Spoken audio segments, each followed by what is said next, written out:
Hello, Bujo. I hate you so much. Hello, everyone, and welcome to the Symphony.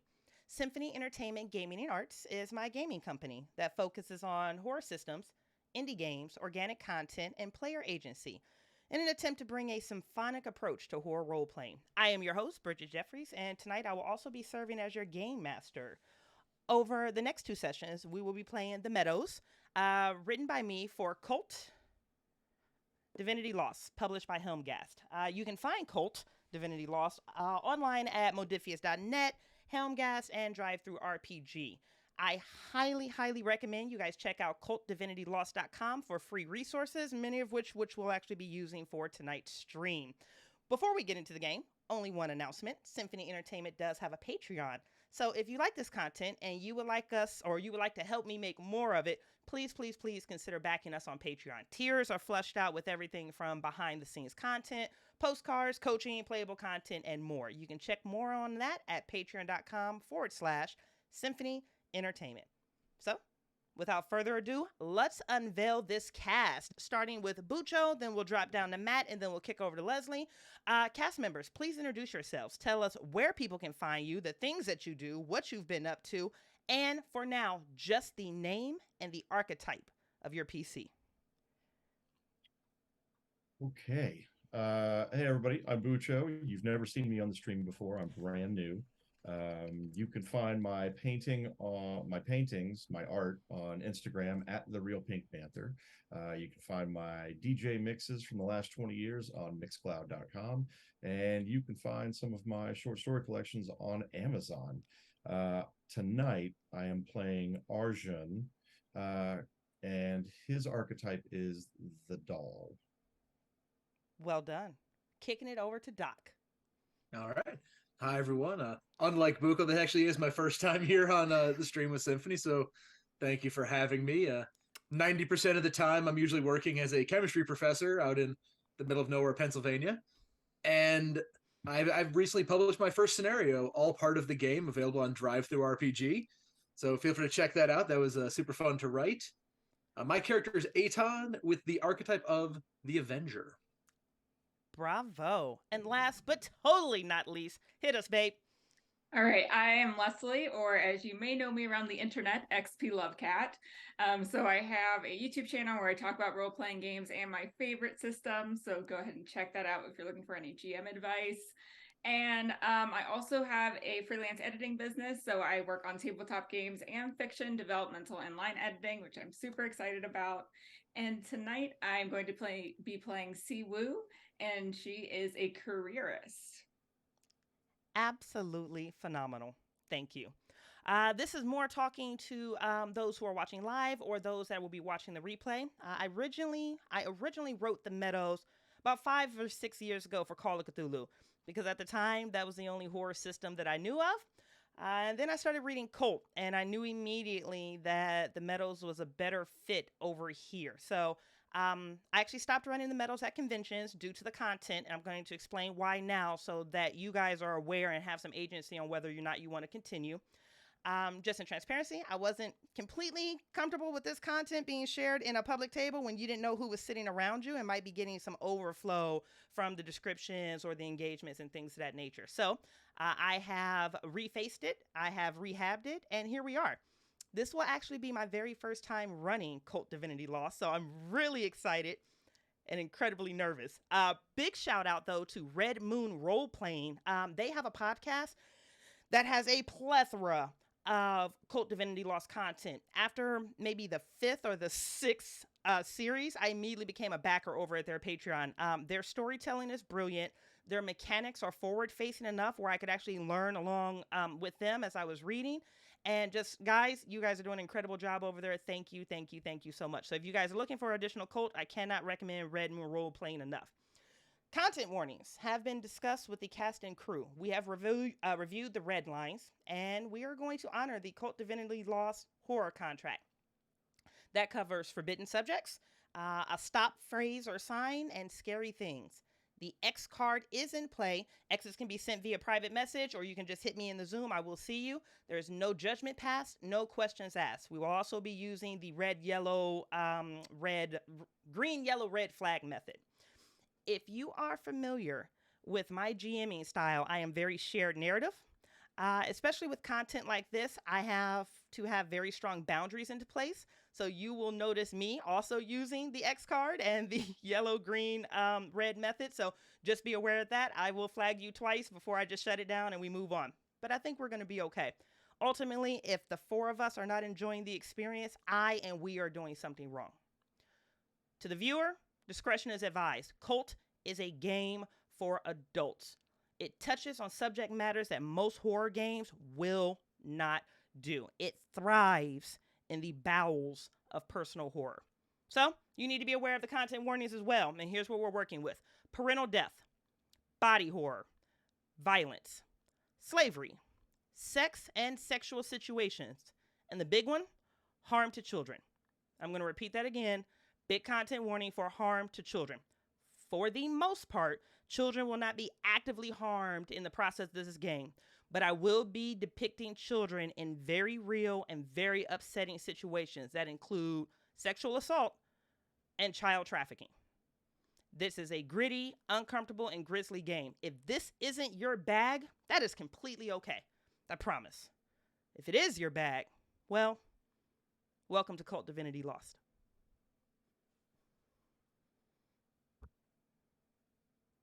And then I'm going to kick it over to Bucho.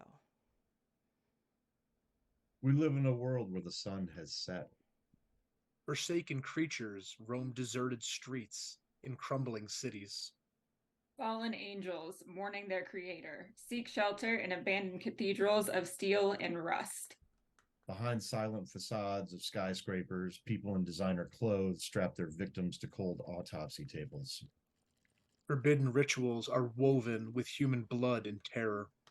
Mangled bodies are taken away in plastic bags to disappear forever. Secret words are spoken by death magicians over cheap bourbon and rundown bars. In abandoned buildings, children of the night sell demons in bottles from Estee Lauder. Forgotten gods are revived by the neon lights and the street noise and tread their dance of death in trendy clubs. Every crossing, every rickety staircase or doorway may lead to unknown worlds. We are imprisoned in the borderlands of darkness and madness, dreams and death.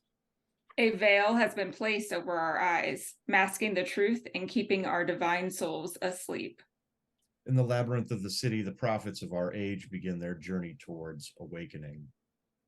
We live in a world where the sun has set, where our divinity is lost, where death is only the beginning. Welcome to the Meadows. It is spring 2001, somewhere in rural Minnesota, just outside of the Twin Cities. You each reside in a residential treatment center that caters to teens suffering from significant trauma, mental health issues, eating disorders, and even substance abuse. The treatment center, known as the Meadows, offers both comfort and beauty. The surrounding landscape feels surreal. Steep mountains surround you. The Mississippi River is a powerful force to be reckoned with. The lush green of the forest completely encapsulates you. They say, in an environment as untouched and beautiful as this, it helps to promote and stimulate healing. At least that's what it says in the brochures. Truthfully, this place is unique because within a 300-mile radius, this is where the veil is the thinnest. You don't know what that means, but don't worry. You're about to find out. For now, you live in well-appointed, cozy apartments. This tiny campus offers a central building that has like one of those family-style dining areas, a fully equipped gym, arts and music studios. You even have access to kayaking, horseback riding, nature trails, and more. This is your first week at the Meadows. Along with yourself, there are 9 other teenage patients. Things have been fine. The food is good. The housing is suitable, if not a bit outdated. The staff feels young overall, but they're all competent from what you can tell. And you don't really remember the last time you felt safe, and you still don't. But this past week, you've at least experienced something adjacent to safety. You've just finished up your group therapy, and you know that the next 2 hours are community hours before dinner. Effectively, every day you get to choose one of the following staff members, and you get to assist them in their community hours. It's one of those things that the institution just does. It gets you closer to the staff. It gives you a sense of contributing to the larger community. Pretty much set up like that. So I am going to start with Bucho. Can you please tell me who your character is choosing to help out right now? Yeah. Should I describe him as well, or just what we're doing right now? I just held up a forward-facing NPC that gave, or a handout that showed like their image and their name. So really, just tell me who you're choosing. Then I have to quickly interrupt you. Gotcha. I'm going to choose Sasha. Okay. Yeah. And then let me stop you really fast. Mm-hmm. So, Arjun, the doll, you have an archetype, or you have a disadvantage, I should say, known as the owned. Per the book, owned. Mm-hmm. You used to be owned by a dangerous person. You were their private property, willingly or not. Since your escape, your former owner has been looking for you. Decide who your former owner is, which you and I know from your backstory. In the first game session, and whenever you draw yourself attention in public, roll +0. So I need you, before we even do anything, to roll a 2d10 and give me the sum. That was the interruption. I apologize. That's a 9. Oh, God, we're going to start off like that? We are going to start off like that. Okay, you're okay. I have your moves for that particular thing, and we will work this into, oh, Jesus, out the gate, Bucho. Really? Okay. Mm-hmm. I'm proud of you, baby. Everything will be fine. It's going to be great. It's going to be fine. Okay, so you're hooking up with Sasha, who is the group therapy lead and also in charge of water sports. So we're going to use this as your means of character introduction. Arjun, tell me what you two are up to at the moment. So I think Arjun and Sasha are prepping for the next round of water sports. I think they're getting all the equipment ready, or maybe they're cleaning some of the stuff off, like making sure no algae builds up on previously used equipment, whatever it is. He just likes really being outside. Being outside is where he would prefer to be most of the time. He likes the openness. He likes the expanse. That actually makes him very calm. Okay. So that's where he would go. Okay. So you're out helping for like the next set of water sports. So that's going to be like drying off some equipment, pulling anything that might have floated away, setting stuff up, hanging life jackets out to dry, and blowing up rafts, whatever. Yeah. Perfect. So Sasha is going to look to you at some point as you're finishing up inflating one of these rafts, and she says, "You were quiet in therapy today.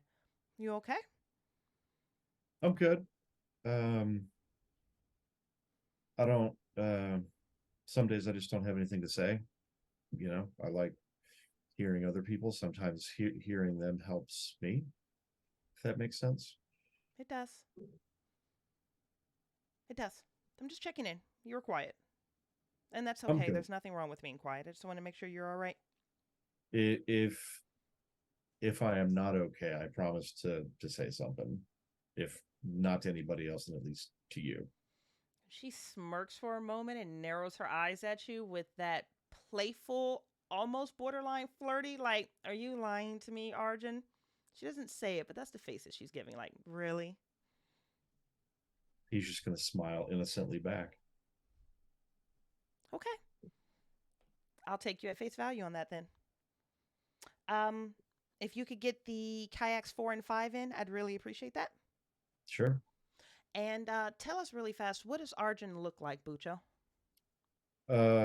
Arjun is a very, I don't want to say thin, but like he's a very lithe kind of individual. Like the way you kind of envision David Bowie as being lithe, like he's just like he fits wherever. He doesn't take up a lot of space. He moves very easily. Like so he's a thin guy. He prefers, either khaki shorts or khaki pants. typically a white or black t-shirt, very simple. But he is adamant about keeping his head shaved. Interesting. Okay. Okay. Beautiful. And is there anything else you'd like to share with your character now as you're going out to bring in those 2 kayaks? Not yet. Okay. I am going to briefly hop over before I address that 9 that you rolled first game or first roll out of the game. Jesus, it's going to be amazing. Si Woo, which of the staff members are you teaming up with for the next 2 hours? I will be with Selena. Okay. And what are you guys up to at this moment?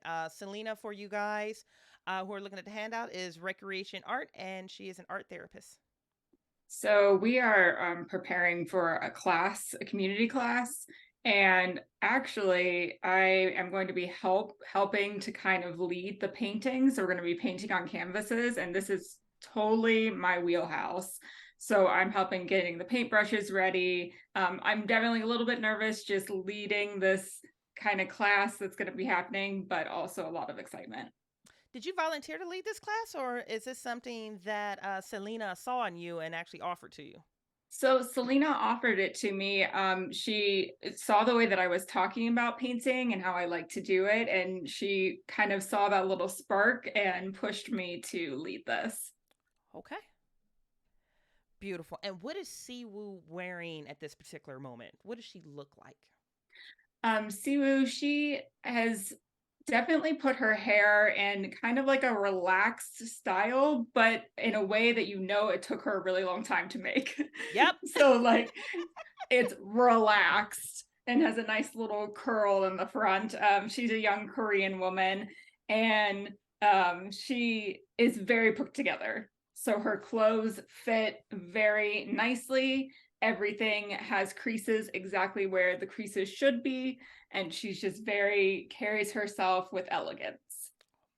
Beautifully described. Okay, so at some point you're freshening up the water, you're making making sure the paintbrushes are where they need to be, canvases are arranged, you are feeling better about leading this class. Control is control, and the fact that you are in the driver's seat right now is giving you an additional boost. And you notice in your peripheral vision that the motion of Selena moving around you has stopped, and when you turn around, she's sitting on one of the stools. Her legs are crossed over each other, and she's like twirling her finger through her hair, and she's just smiling at you, and you immediately know that she's been watching you for some time. You're not sure how long she's been watching you, but she's not saying anything, but she is just giving you this smile as she's twirling her hair, and she's just watching you move about. Selena, am I preparing the class okay? I don't know how you normally do it. Nope. I think you're doing a spectacular job. I think you're in your element. That's a beautiful thing to watch. I'm feeling a little bit better, so this is good for me, I think. Good. Is there anything else that you need? No, I don't think so. Okay. And there's something there. She either wants something from you or she's not getting something from you. She's rolling her shoulders back, and just, again, almost that borderline inappropriate, flirty energy is happening in the room. Okay. Yeah, I'm good. I think you have everything well in hand. If you need me, I'll be in the main hall. Okay, thank you. And Siwoo, is there anything else that you would like to share with us about your character? I think I'm good. Okay. Hopping on down to, how do you want me to pronounce your character's name, by the way, Doc? I'm going for Aton. I like Aton. So Aton, our Avenger, which staff member are you connecting with? He's going to be with Grace out in the stables. Boy, I could have called that one. Oh, that's absolutely amazing. Okay, what does this look like as you're out with Grace in the stables? So he walks out there for his 2-hour work shift of sorts and is immediately just handed a broom, told to sweep things up, tend to the stables, move everything around, make sure it's nice and clean for the animals. And he'll go to work kind of dutifully, quietly, not one to say much to people as they go by, but Grace sees him sweeping there, and he makes sure the stable is very, very clean. The animals are well taken care of. When needed, he'll grab a brush and brush out the horses, but doesn't say much to anybody, both getting there and well in the stable. Just nothing. So I have a question for you. I'm going to tee you up a bit of a personality surrenderance on Gracie NPC. Do you think she's one of those people that tries to pull conversation out of you? Or do you continually go to the stables because she lets you move in silence and doesn't really push you? I would say she definitely tries to pull out conversation, but the stables were not the first place that Aton was sent. Gotcha. Okay. Initially, okay. he worked with other people, but for various reasons, they initially tried putting him with Darius in the kitchen, but found that wasn't the best fit for reasons. I'm assuming Darius is probably very chatty. Oh, very chatty. Very chatty. Yeah. Okay. Got it. Got it. And Grace will needle a bit now and then, but Aton just gives very short, single word answers, and he's just there to get the job done. Okay. So at some point, as you guys are brushing down a horse, Grace is actually going to trade a brush at you or brush with you that has like stronger bristles to it, so you can swap out and have a better using tool. And she's just going to look you up and down from the shoulders to the top of your head, and she's going to ask, is this a non-verbal day for us, Aton? Nothing to say. You've been quiet all week. Don't have much to say. Okay. I'll try once more. And that's almost like a very open invitation that she's teeing you up to shut her down again and that she's okay with it. We're going to talk about your sister, or are we not going to talk about her? The second that his sister's mentioned, his hand just stops. And she takes a step back. And you can kind of see his hand tightening around the brush just a little bit tighter. Takes a very, very, very deep breath and just says, no. She nods. And she looks to you, and you recognize fear in other people. At this point in your life, you can smell it. Without even a necessity to roll or read a person. You can smell that fear on her, but it's mixed with another scent that you're able to pick up, and it's admiration. So she's mixed admiring you in this moment, which feels how it feels. But she's also afraid, and she doesn't say anything. She just nods and she steps back. And she goes and she continues on, pulling the saddle and a bit off of another horse and getting it situated. But she leaves you alone. She gives you that space, and then she steps away. Aton, what does your character look like? So he's a little on the shorter side, but whereas we have the very, very thin and lithe Arjun, Aton is densely built. He's short, stout. He keeps his hair very short and crew cut. Although they probably have to do it for him, he makes sure that his face is always clean shaven. He wants to make sure he looks good all the time. He's a dwarf, yes. He's essentially a dwarf without the beard. Yeah, very intense one too.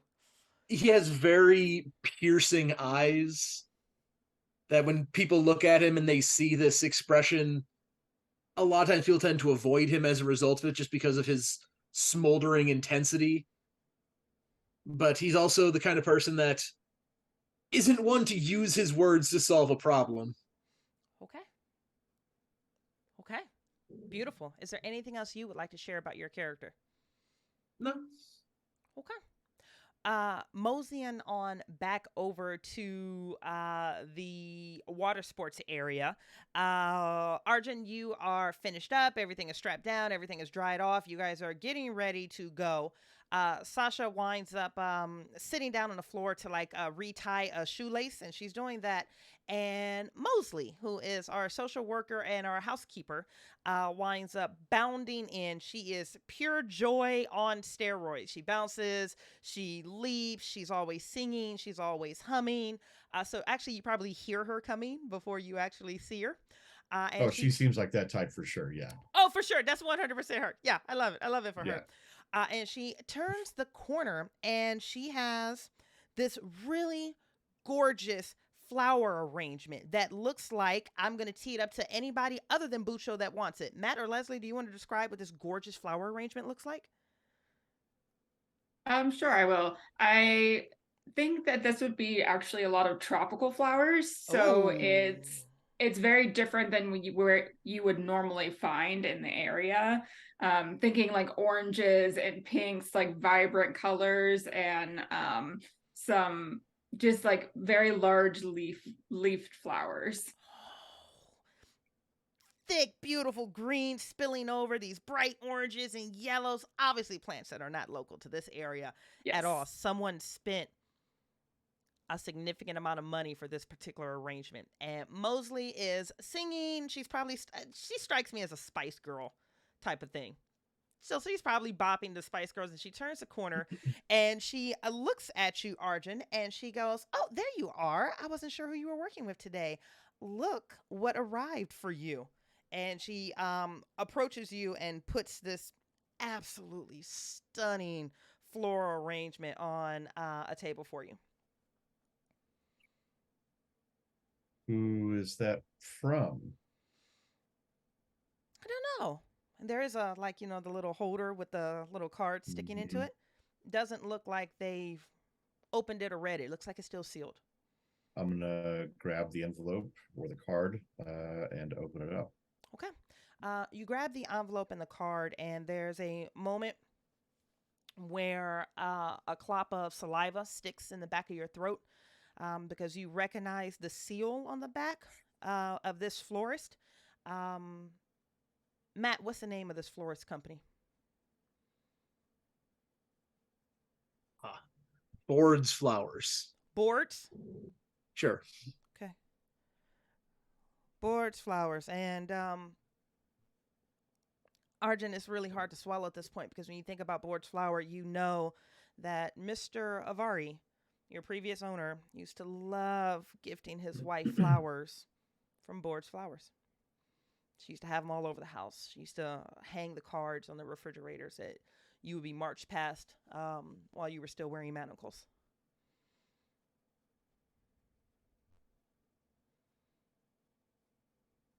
Well, are you going to open it? I don't want to, no. But I'm gonna. And I do open up the card. Okay. Because there's a sick fascination with whatever this is. Rolling back to the owned. You used to be owned by a dangerous person or be their private property, willingly or not. Since your escape, your former owner has been looking for you. In the first game session, roll +0, which you have. You rolled a 9, which is the owner finds you. The GM takes 3 holds. The GM can spend a hold to make moves for your former owner. I'll handle the rest of that. But in the meantime, what did Mr. Avari send you in this message from prison?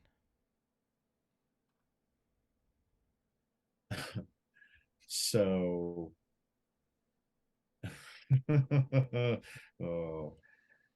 what he's done is it's an ornate card. It's a hand done card, but there's nothing inside letter wise. There are 3 images, and they're the sign language for tag, like tag, you're it. And it's signed M. Avari. I need you to roll me a keep it together, please. Shit. Where is that? And that'll be a 2d10 plus your willpower. Plus will. Okay.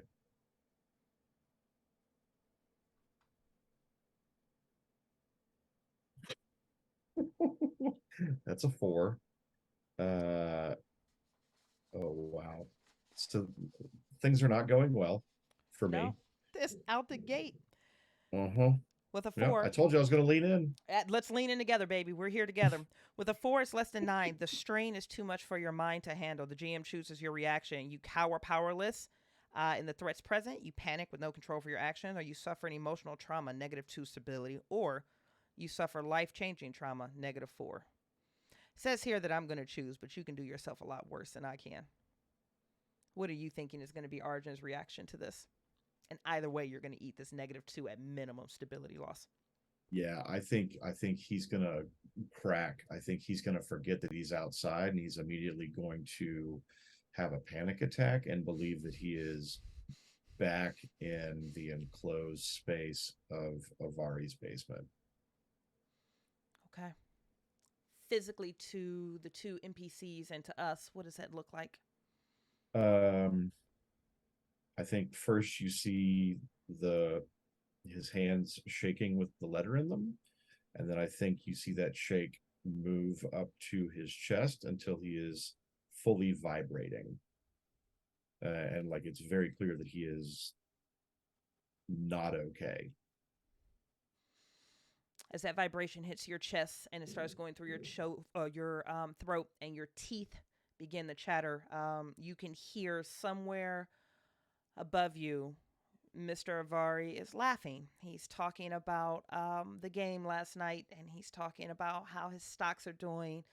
And there's another gentleman that's laughing too, and you can hear them slapping each other on the back, and you know it's just a matter of time before they descend those stairs and they open that door, and that you're going to be ruined again and again and again. And at that point, Sasha is standing in front of you, and she's screaming at you. She has her hand on either side of your face, and she's screaming at you, Arjun, Arjun, Arjun, trying to bring you back. I don't think he hears her for a little bit, and I think in the state that he's in, I think he's going to assume that her hands are their hands, and so he's going to get a little wily, a little scrappy, and try to fight back. Okay. Oh, I love that. Um, can I get a violence from you? This is going to be a 2d10 plus violence. Okay. Engage in combat effectively. Boy, this guy. Okay, so total of 16. So not bad. You inflict damage to your opponent and avoid counterattacks. Take narrative. What does this look like? As Sasha has you on either side, Mosley is behind her looking like ashamed and upset, and there's emotions are very, very high right now. And that lock on the outside of that basement door is opening, and you know Mr. Avari, M. Avari, and his co-worker are on their way in. I think what happens is Arjun grabs her by the wrists, assuming that it's Emavari's wrists, and he's shaking and he's digging his fingernails into the wrist, trying to draw blood, trying to get some of that DNA under his nails just in case. And then he's going to push her out of the way and just run blind in the opposite direction, which I have to imagine in this instance is going to be towards the lake. Okay. Okay. I'm actually gonna stick with you here, Bucho. Until we resolve this. Temperature check: green, yellow, red. Oh, I'm good. Okay. You run to the lake. It's a blind mad dash, and as I described before, this is early spring, so the Mississippi River is not only a force to be reckoned with, but it's cold. It's cool. And water was an asset or a commodity for you. Keeping you dehydrated was a way to keep you compliant, and they only really bathed you right before company came over. There's something staggering and there's something shocking about when that cold water actually finally hits you. You take narrative. I think as soon as I hit the water, I recognize that it's cold. But then I also recognize that it is clear, which is different than my homeland's water. Mm-hmm. It's different than the water from the Avari household. And I think the shock of the cold and the shock of the water being different kind of shocks me out of whatever it was. Like, I'm still not okay, but I am now more cognizant of what's going on. Okay. Now I realize I have fucked something up. Something has snapped, but now I'm making it back towards the pier or the shore, whichever's closest, and trying to climb out, knowing full well that I've fucked up. Okay. You heard the lock disengaged from the outside of that basement door, but the door never opened. It didn't open before you hit that cold, refreshing splash of water. When you do turn around, you see a scene that is shocking, but it might not be shocking given this -2 stability that you just lost. But you see Sasha backhand Mosley, and she's degrading her. She's dehumanizing her. Why on earth would you not read that card before you brought it here? We need to call the police if he knows that he's here. And there's just, and Mosley is beginning to cry, and she was just so excited, and the flowers were so beautiful, and she thought they would make you happy, and Sasha doesn't care. And you're watching Sasha almost strip Mosley down emotionally, layer by layer by layer. You almost didn't know Sasha had this degree of malice in her. And by the time she's finished with Mosley, Mosley is sobbing and she's taking off running towards the main house. She does throw a glance to you and she says, "I'm sorry. I'm so sorry." And she takes off running. I'm gonna go up to Sasha. Like I know she meant well, but fuck, how do we prevent this? Like, what do we do now? Like, what is? And she just grabs you and she pulls you into this embrace. And it's one of those things like you drew blood from the inside of her wrist. So you're getting smeared with some of that blood. Sorry. So don't, just don't. And she hugs you and she holds you. What does she smell like? I think she smells like lilac. Like it's faint because we've been outside all day. But it's still the hint of whatever lilac body lotion or shampoo that she uses. I think less a perfume and more like a soap. Okay. She's holding you there as you're inhaling just this grounding scent of lilac, and you can still see that arrangement in your peripheral vision, and you're able to turn your head away from it, so at least you don't have to face Avari in this particular moment. And she just hugs you tighter, and she says, "You don't have to do anything. I'll talk to Jigna." You know that director, Jigna Patel. I'm going to throw up a handout for the chat.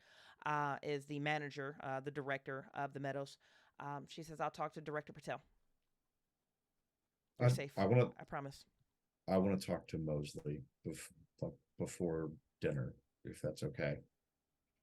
Like I get it, but like I want to make sure she understands I'm not mad at her. Okay. And she kind of bops you on the head, and she says, "Go get dried off. Go get cleaned up." I'm gonna grab the bouquet of flowers. I'm gonna give her the card, and then I'm gonna throw the flowers in the fucking lake. Okay. And the flowers are washed away by the Mississippi River. The feelings and the sensation that comes with those flowers doesn't wash away, but the flowers are at least gone. Dinner is going to be served in the main dining hall. It's a beautiful rustic area with old exposed brick. There's a fireplace, this breathtaking view of the mountains, a long communal wooden dining style table that has like the shared benches. You all are able to filter in and about this main dining area. I am going to ask Leslie what Darius is cooking for dinner here in just a second. But as you guys are all idling in this space, you know that you're not allowed to eat until Director Jigna Patel arrives, and then you'll be able to be seated and you can have dinner. But right now, this is kind of like the pre-dinner hangout. There's probably a few hors d'oeuvres on the table, appetizers, things of that nature, but the real meal will be served once the director arrives. So you guys are just kind of milling about right now. Leslie, what is Darius cooking back there? Because it does smell amazing. He is going above and beyond tonight and serving us lamb Oh, with carrots, mashed potatoes, green beans if you don't like carrots, because we usually have a choice. So this is just going to be a very nice meal this evening. oh God, lamb. Is this like rack of lamb? Lamb chops? What's he doing back there? Rack of lamb. Yes. Oh my God, the smell of just thyme and seasoning is in the air, and it's just very fragrant, and like your mouths are watering, you're super excited, and it must be a special night for him to be rolling out the lamb. Like, oh my, this something awesome must be happening. Siwa, what are you doing right now? All of the staff is there, obviously, except for Darius. They're moving back and forth, putting tables back, and the 9 other, I was going to say students, but the 9 other patients are there as well. What are you doing right now? I'm looking out the window. I'm actually pretty fixated on this one particular tree. There's a bird in the tree, and since arriving at the meadow, I've become a little bit more intrigued by birds. This bird is a very vibrant blue color. I had not been used to, when I was growing up, my family wasn't really into nature too much, so we didn't spend a lot of time thinking about animals or wildlife. So now that I'm here and I'm surrounded by it, I'm intrigued. This is interesting to me. So there's chattering around you, there's talking, there's laughing, there's murmuring, dishes and plates are being set out. The smell is amazing, and you're stuck on this gorgeous, beautiful, vibrant blue bird that's in this tree, and it's hopping from branch to branch, and it's pecking about, and you see it, the wings activate, and it flutters, and it jumps down, and it jumps up. And Siwoo, you're an artist. There is something about the contrast between this bright blue bird with this green forest, with these blue and gray mountains, with this just sky that is changing colors. That's just like, this is one of the most beautiful scenes you have ever. And that bird flies full speed directly into the glass, inches from your nose, and breaks its neck. Okay. Bow right into the glass and drops.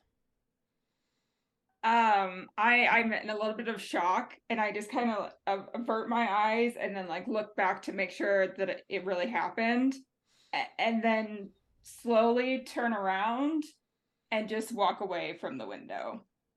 Okay. You look to see if it happens, and whatever that smudge is on the glass, it doesn't look like blood, but it looks like something. That smudge is real, and there's just a tiny dollop of blue feather there. And when you look down at the ground, this gorgeous blue bird's head is completely off kilter, and it's just there. Yeah, I think I would try to remove that situation from my mind and just walk towards the table and have a seat. Okay. Siwoo, you're just like, you're going to nope out of that particular situation. And you go and you have a seat at the table, so you're able to slide into the wooden bench.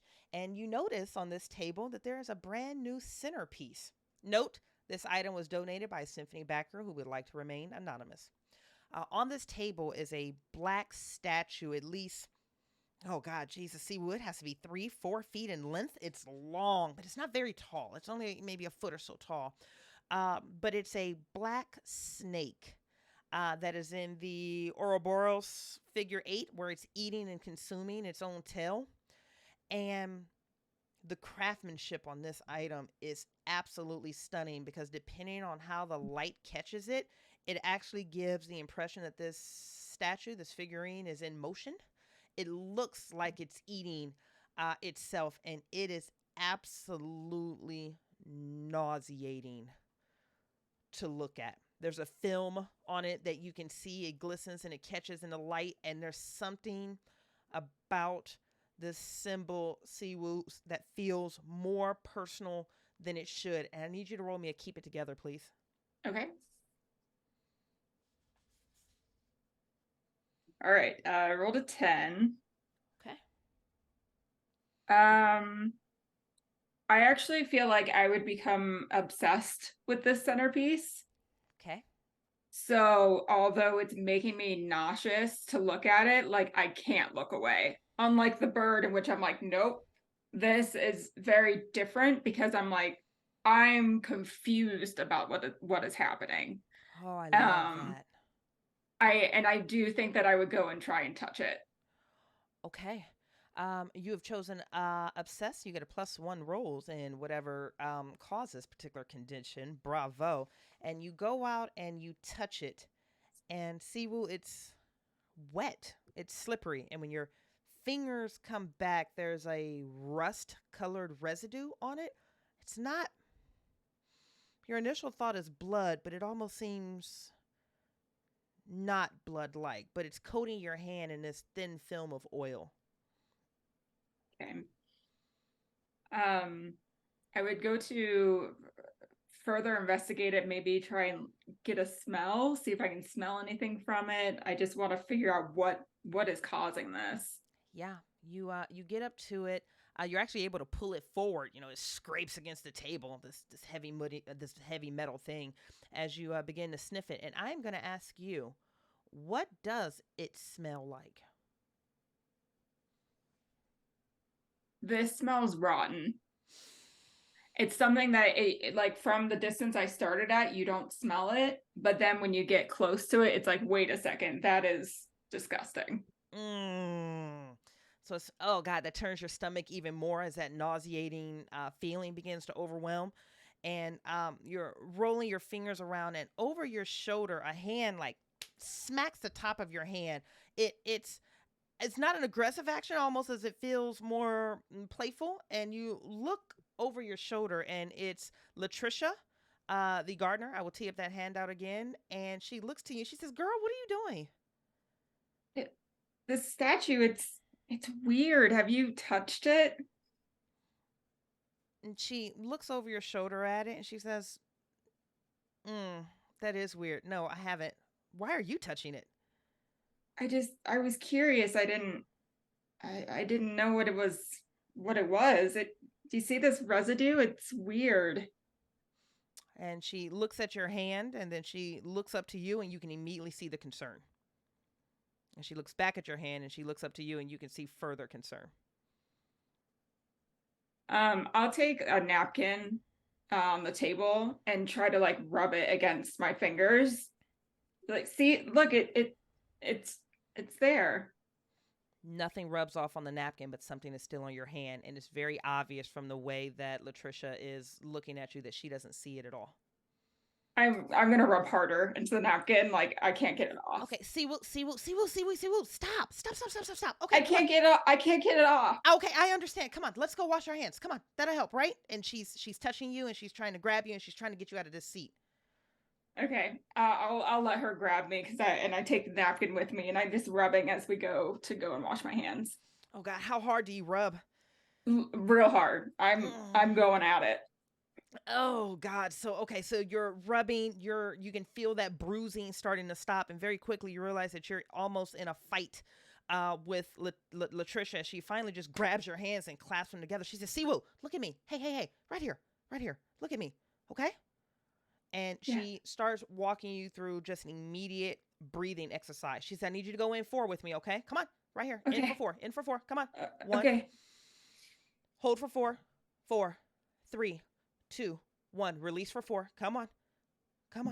And she does that a couple of times with you, and you can feel your nervous system cooling off. Okay. Just need to wash my hands. I'm okay. Yeah, let's go do that. Okay. Goddamn statue! I don't know why she brought that out. And she's gonna lead you over to a bathroom where you're gonna be able to wash your hands.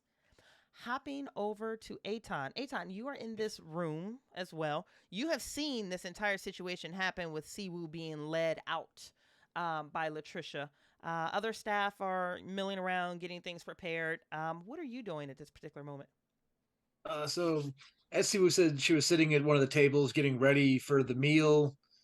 Aton is going to sit down, but also distance himself as much as physically possible from the others. Okay. He doesn't like to be around the people necessarily, but also there seems to be this vibe that people don't want to be around him as well. Mm.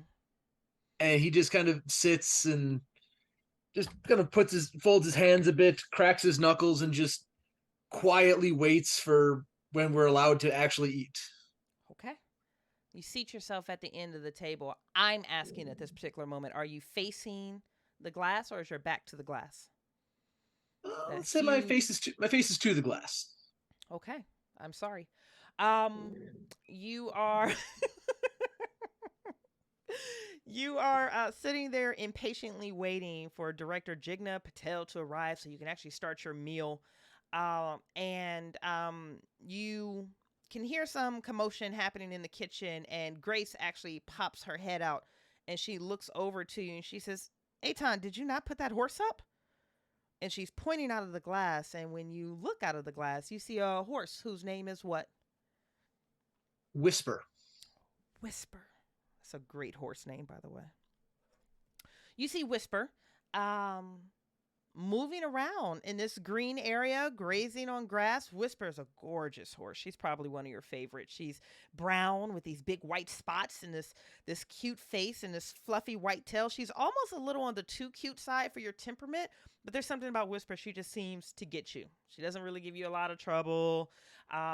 She's one of those horses that you probably spend more time with you. And it's curious as you're looking at Whisper right now, because I mixed that up with characters. I will.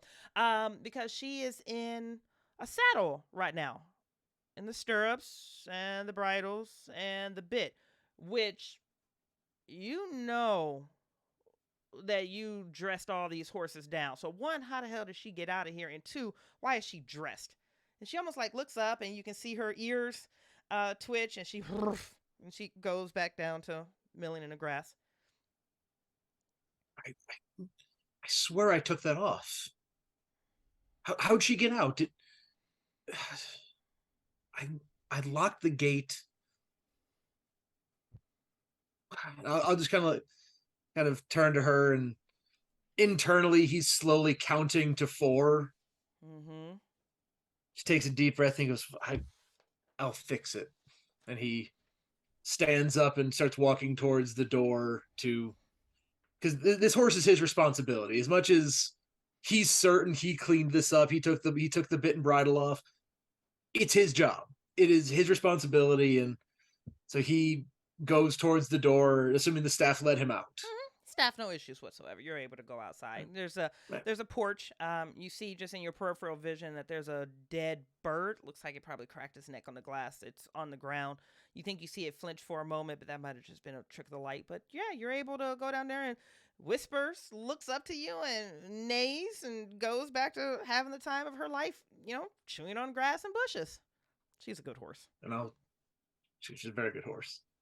And Eitan will take the reins. Okay, come on, girl. I don't know how you got out, but you can't be out. And for a brief moment, his crusty exterior cracks because there's just something about the horse that just brings this out in him, and his tone softens slightly as he's just trying to lead her back to the stables a bit.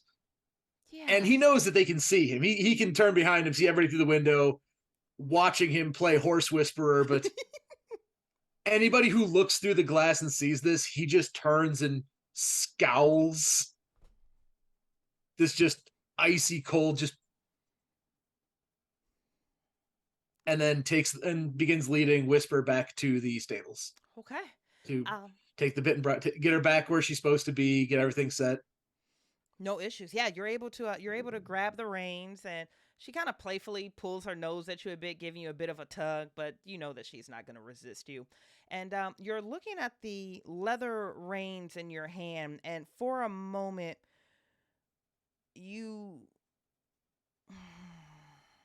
leather isn't really a good look for you. When you were looking for Natalia at every sex club you could possibly think of or knew of that trafficked young girls, leather was a reoccurring theme. Women tied up in leather, women wearing bits, women wearing bridles, men wearing saddles. And it's just one of those things, as you have that leather in your hand, your nostrils flare up. with the scent of body odor and musk and sex. You start hearing women screaming in pain. You also start hearing women moaning in ecstasy. And it's just one of those moments where you're just like, get it together, get it together, get it together. And when you look up, Whispers is looking at you kind of curiously because you guys aren't moving. And she turns her back to you. And that's when you notice from her shoulders all the way down to her hips, it looks like the skin has been completely pulled back. You can see stringy red muscle, wet tissue, glimpses of bone from her rib cage and her shoulder blades, and just thick, dark clops of viscera. And what's worse is the movement, because in that entire exposed area, there are thousands of worms and maggots and centipedes that are crawling in and out of this. I need to keep it together, please. Oh yeah, that's warranted. That is a 12, and I will take the condition of being scared at -1 stability. You take a -1 stability and you are scared. Yes, What does I am taking that scared. look like? Aton kind of, he's holding the reins, and at first when he's being triggered by this leather and being reminded of all of this, his hands just hold it a little bit tighter. But then seeing what's happened to the horse, he jumps back and just lets out just this unconscious yelp and immediately just starts hyperventilating. Whispers looks at you. She doesn't seem bothered by whatever is happening on her flank, and she just kind of looks at you curiously, and she drops her head, and she just keeps grazing as you begin to hyperventilate. You're starting to get hot. You're starting to get hot, and why are you simultaneously aroused? Something is wrong, Aton. Something is very, very wrong. Something is very wrong. And as he's hyperventilating, he'll just kind of try to sit himself down in the grass next to the horse, but he loses his balance immediately. Like, he's trying to squat down, and immediately just his legs give out and he is splayed flat on the ground. Okay. It doesn't take long before Grace winds up running out, and she looks at Whispers almost nonchalantly, and then she looks down at you, and she comes, and she's keeping her distance. But she is on her in a kneeling position, and she hovers a hand about a foot over your back. You can feel the heat coming off of her hand. You can smell her, but she's not touching you. She knows better. And she just says, Aton? Hey, I need you to talk to me right now. What's up? What's going on? Sorry, saw something. What did you see, Aton? I thought I saw something on the horse, and if I look back, do I still see all the viscera on the... Whispers is dripping. There's a clop of like a Okay. ball rolled up of mating centipedes along with like thick black viscera that just falls right out of her rib. And instantly I'll be like, something's wrong. How did this happen to her? Well, I don't know. If you didn't de-dress her and put her up, maybe she just pushed through the gate. Not the saddle. Look at her side. And she steps back. That's a little bit more energy than she's prepared for. Okay. I'll look at her side. She goes up to Whispers, and she looks to the right, and she looks to the left. She says,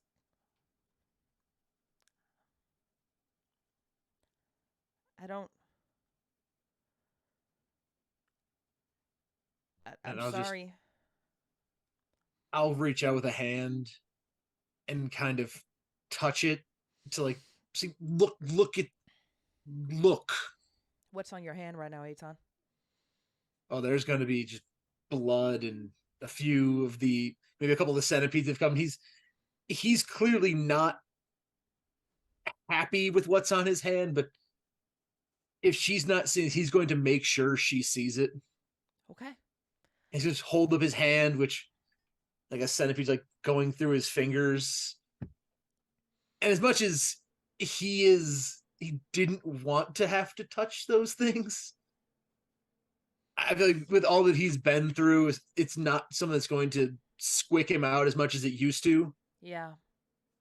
And he holds up his hand and goes, "The horse is wounded." Okay. I believe you. And you know this. Your mother used to do this and used to drive you up a wall. She's placating you as that centipede crawls around the front of your wrist and goes up and underneath your the sleeve of your shirt and starts crawling up your arm. She says, "I'll check it out now." Okay? Are you okay to go back inside? I will take Whispers back to the stables and I will check her over, okay?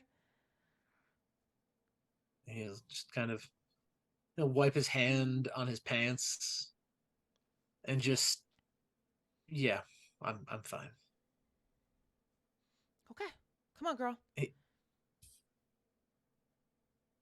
She grabs at the horse and throws you a concerned glance. And as she does, I'll just give her that angry stare back, kind of like trying to regain some of his hard-lined composure. Because also, I'm assuming everybody in the mess hall saw this. Yeah, anybody who's paying attention or looking forward would have seen it, yeah. And Aton's not one to not be the intimidating one, so for him to show that level of vulnerability, he's not okay with it deep down. Yeah.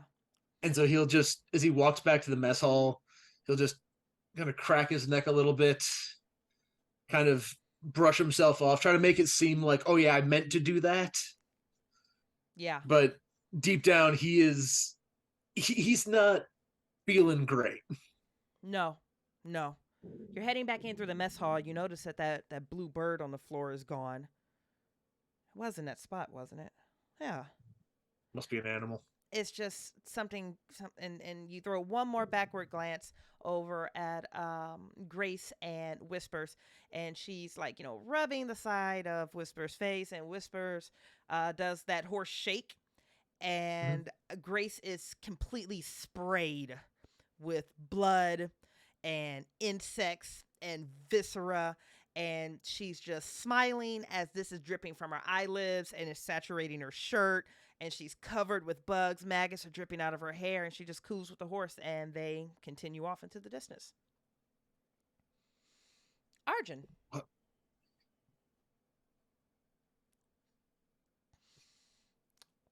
What are you doing at dinner? I know you wanted to have a conversation with Mosley.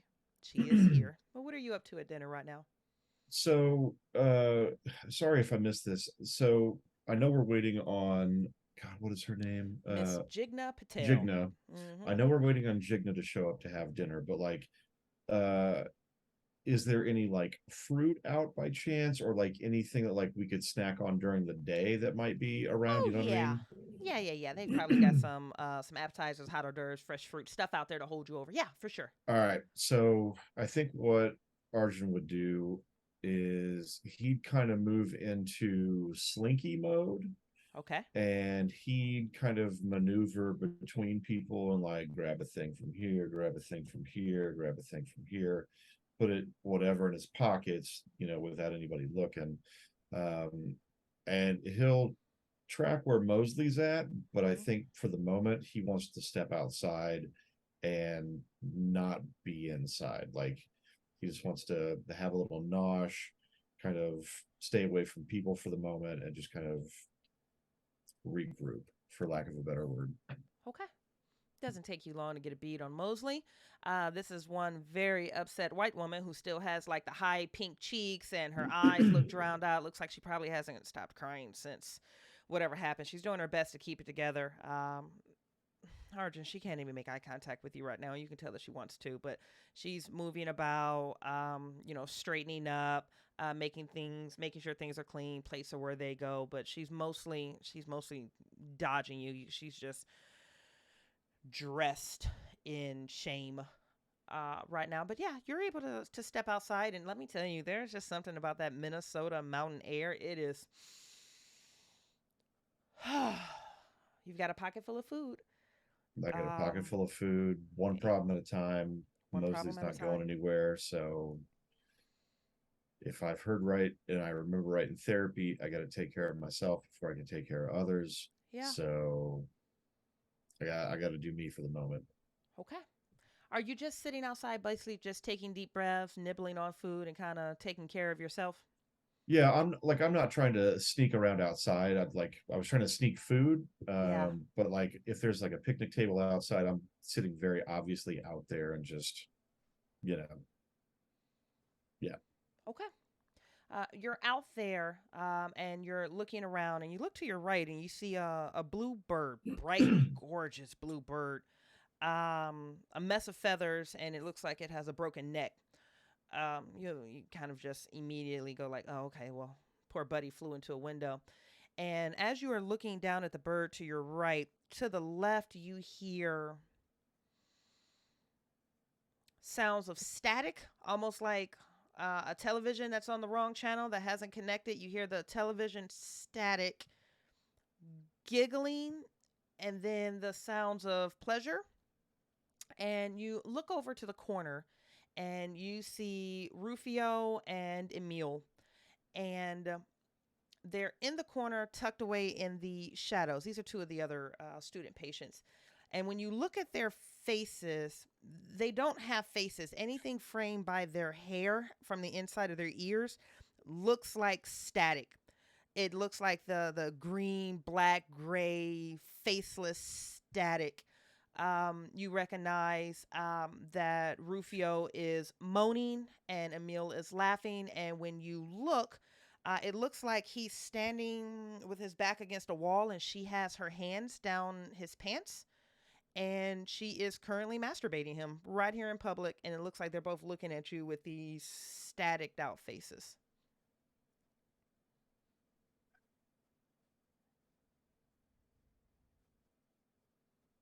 God, how would Arjun react to this? It's so fucking bizarre. Uh, I think he would take one look at that and he would go, nope, nope. Maybe outside is the wrong place to be. I'm gonna forget I even saw that. Maybe I should talk to Mosley right now. Yeah. I'm no longer hungry either. That I think he'll toss the food either into a trash can or out into the grass. Yeah. If it's just regular food, not like trash or anything. Mm-hmm. And then I think he would go back inside to try and find Mosley and at least try to fix that situation. Okay. You step away from the static faces of Emil and Rufio, and just as you're closing that glass door behind you, you can hear the sounds of Rufio climaxing.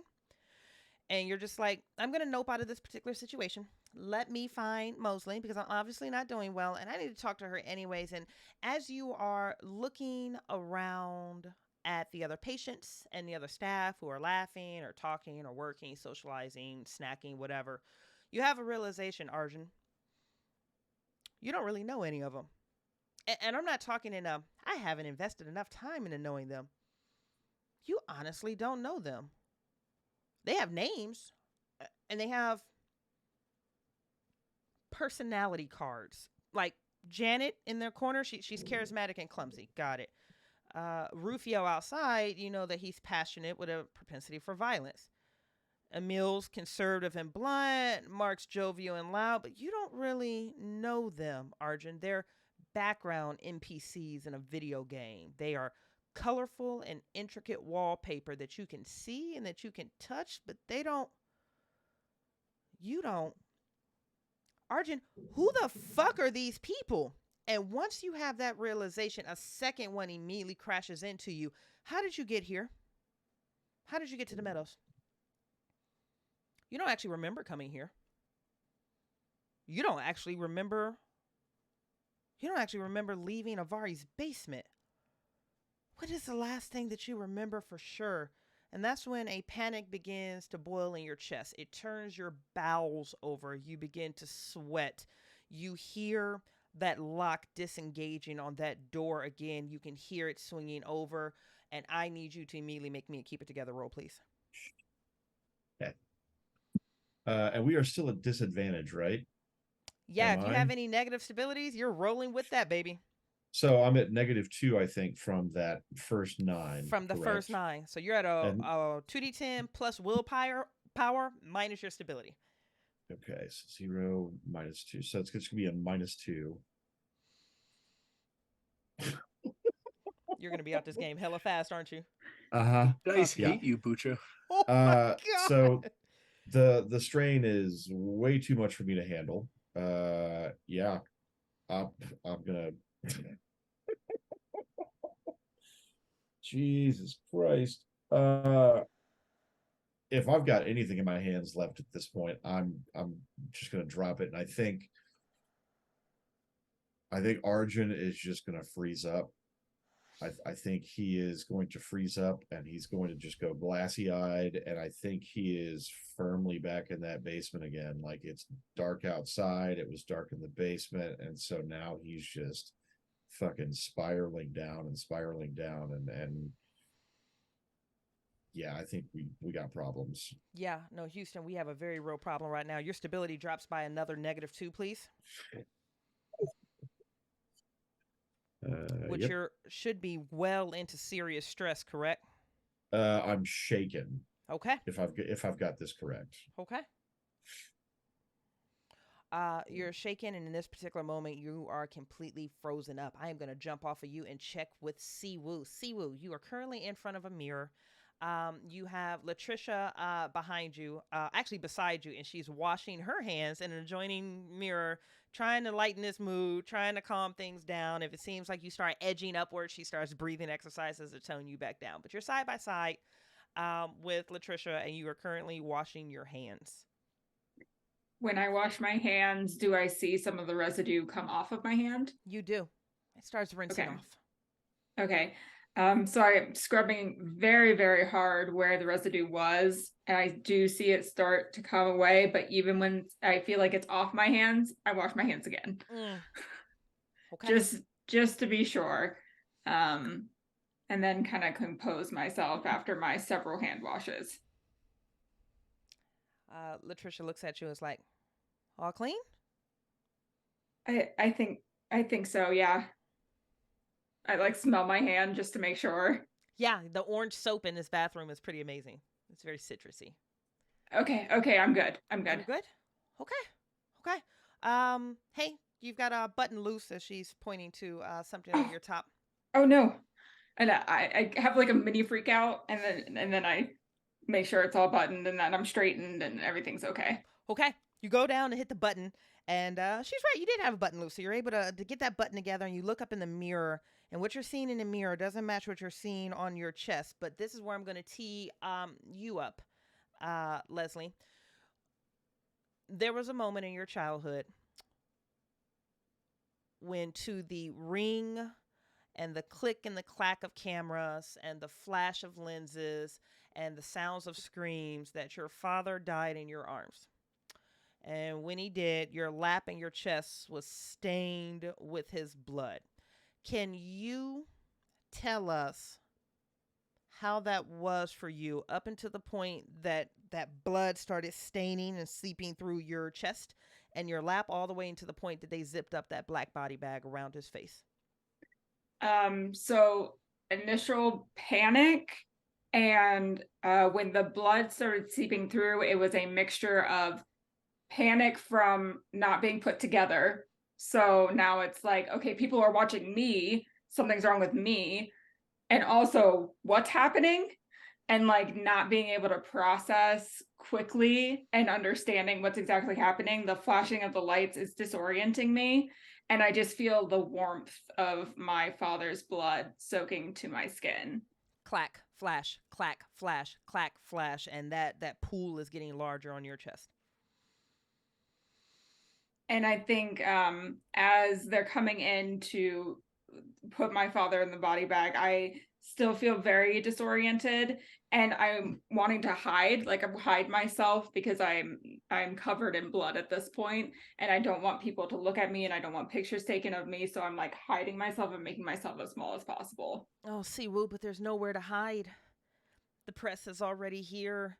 The damage has already been done. You are going to be memorialized in this moment of being disheveled and gutted as your father's blood continues to just rain through your chest and your lap. And there's nowhere to hide. There's nowhere to hide. There's nowhere to hide. And what does this look like in the bathroom mirror for you? What does Latricia see?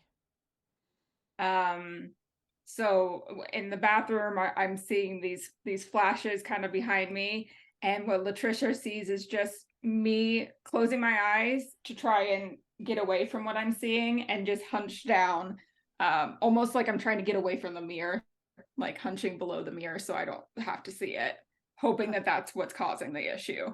Okay. And as soon as you disconnect from the mirror, you're looking down, and it's just a loose button. It's just a loose button. Siwoo, it's just a loose button. But that mirror is telling a much different story. Quickly fix the button and turn around so I don't have to look at the mirror. Okay. Latricia is currently drying her hands with a paper towel and kind of looking at you curiously because you're kind of doing this duck and dive out of the mirror thing. And she dries her hands and she throws it into the trash and she goes, You okay, babe? It depends. Do I look okay? Is my button fixed now? Am I okay? Yeah, you look beautiful. You always look beautiful. Okay. I kind of take my small curl next to my face, make sure that it's like in place still. Do a little smoothing of the hair. Okay. Yes. We're good. Okay. And she'll open up the door, and as you walk through it, you can hear that final zipper catch as the closure of that body bag connects.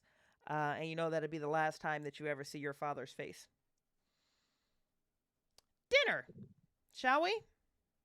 Because I heard we were having rack of lamb, carrots, green beans, mashed potatoes. It's quite a spread that Darius has cooked for you guys. And Miss Jigna Patel does finally arrive. And I will throw up an image for the chat really fast. When she does arrive, she's finishing up a conversation on one of those 2001 old school Nokia phones. She terminates the call with a smile on her face, and she looks around the room and says, I am so sorry for being late. That call took a lot.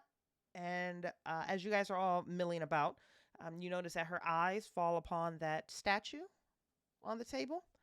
And Siwoo, and actually Aton and Arjun, you'll notice this too. Her eyes fall upon that statue. There's a moment of panic that runs through her. You can see it in a way that her muscles tighten. You can see it in a way that her fingers curl. And she immediately looks dead at you, Siwoo. And there's a moment when the four of you are suspended in time when you undoubtedly know something in this moment is very, very, very wrong. I'm going to stop dead in my tracks. Just stop walking. Stay very poised.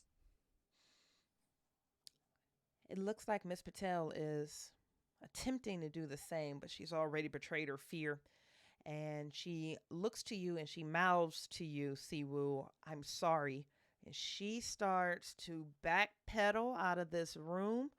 And she is going to wind up bumping directly into Darius, who turns her around by her shoulders, whispers something into her ear, and then seats her at the table. The power dynamics are all completely wrong. And he looks, he's like, all right, a lamb it is, right? Everyone have a seat. Let's do this. It's a special night. I think I'm still really half cocked or fully cocked at this point. Like I have no idea what's going on. I recognize that outside is bad. I recognize that inside is bad, but I don't know why. So I'm just gonna find Mosley and I'm just gonna sit next to her. Because I feel like that's the thing I can, like, I think that's the most solid idea that I can hold on to right now, is that Yeah. I need to make sure that she understands. Okay. And even throughout this, I'm almost starting to lose the idea of what she needs to understand. I think that's how fucked up I'm getting. Oh yeah, you're almost completely disassociating at this point. Yeah. Okay. You see Mosley. She is seated on the side of the table closest to you, and she does the thing where she wants to make eye contact with you, but she can't. And then when it looks like you're looking at her, she's able to lock on, and she gives you this sad smile, and she just extends a hand out to you. I grab her hand, clasp it, and go, "We're good. We're okay. Good. We're good." And she helps you into the bench. And you guys are sitting there, hip to hip, shoulder to shoulder. And her right hand stays clasped and intertwined with yours under the view of the table. Highly inappropriate, but the comfort feels grounding right now. And your stability goes up by 1. You gain a stability. It is a small moment of good and a whole lot of fucking weird right now. Yeah. Yeah. Aton and Siwoo? I would be sitting far away from the statue. So my original place is it's been normally near the middle of the table, but after the incident, I'm just trying to stay as far away from the statue as I can. It's still so nauseating to look at, even from the furthest distance, and you can smell that rot, and it's getting stronger. Why doesn't anyone else smell it? And why is it still writhing and moving? But you're as far away as you can be at that moment, and your button is fastened. Small victories, right? Yes. Aton? Aton's going to take his usual spot at the end of the table, but he's going to do it in such a way that his back is now to the window. Given what he saw out there, he's going to try to put himself back to the window, trying to be farther away from people, because he knows that when people saw out there, people are going to be probably like, "Hey buddy, you okay?" And he does not, like, even this, if the staff even tries to walk over, he's going to give him a look like, don't This isn't your moment. And he'll just kind of sit there and just, he's not going to engage with people around him. Okay. Oh, I love this particular seating arrangement because poor Siwoo is isolated out of her normal seated position, which, talk about surrendering control there. Aton, you're in full icebox mode right now, and Arjun is holding hands with the housekeeper underneath the table. Tough day. Darius brings out the lamb and the food, and there's something that you all notice that strikes you as peculiar immediately. All the food has been spread out in front of you, but there's no flatware. There's no knives, there's no spoons, there's no forks. There's plates, but there's no flatware at the table. And the 3 of you, again, without a roll right now, can notice that Jigna is seated and she is uncomfortably squirming in her seat. She keeps pulling her fingernails up the side of her thighs. She keeps looking at the statue and looking to Siwoo, looking at the statue and looking to Siwoo, and she shakes her head and she looks down. And I would like the 3 of you to please roll me a read a person. And so for me, this is going to be a -3 because of where I'm at with my stability, correct? You got it, baby. Yeah. Okay. Well, you know what? Hold on. Let me correct that. I wonder if that stability affects all rolls. I'm going to say that it does, and Colt rules lawyers can holler at me later if I'm right. But yeah, whatever. It's our table. Whatever. Yeah. Our table. So it's roll plus intuition minus your current stability. Okay. 12. Wow, Butcher, the dice hate you. I am crushing it tonight. Wow, maybe you should start rolling physical dice, babe. Jesus. So I'm well, it's not bad. I'm at a 6. Okay. And this one isn't bad. At a 9, you accidentally reveal your intentions to the person you're trying to read, which would be Jigna in this particular situation. And the GM gets to make a move. And I'm just going to say that you're holding hands with Mosley underneath the table, and you're staring at Jigna, and you're looking her down. And when her eyes finally come to meet yours, they gloss over, and it looks like she's getting ready to cry. Looking at you is heartbreaking for her. Something is wrong, and it looks like looking at you is getting ready to push her into tears. And before you can even reconcile that, Mosley underneath the table kind of gives your wrist a pop and kind of leans into you and head bops you, almost as if she's encouraging you not to engage with that particular type of behavior.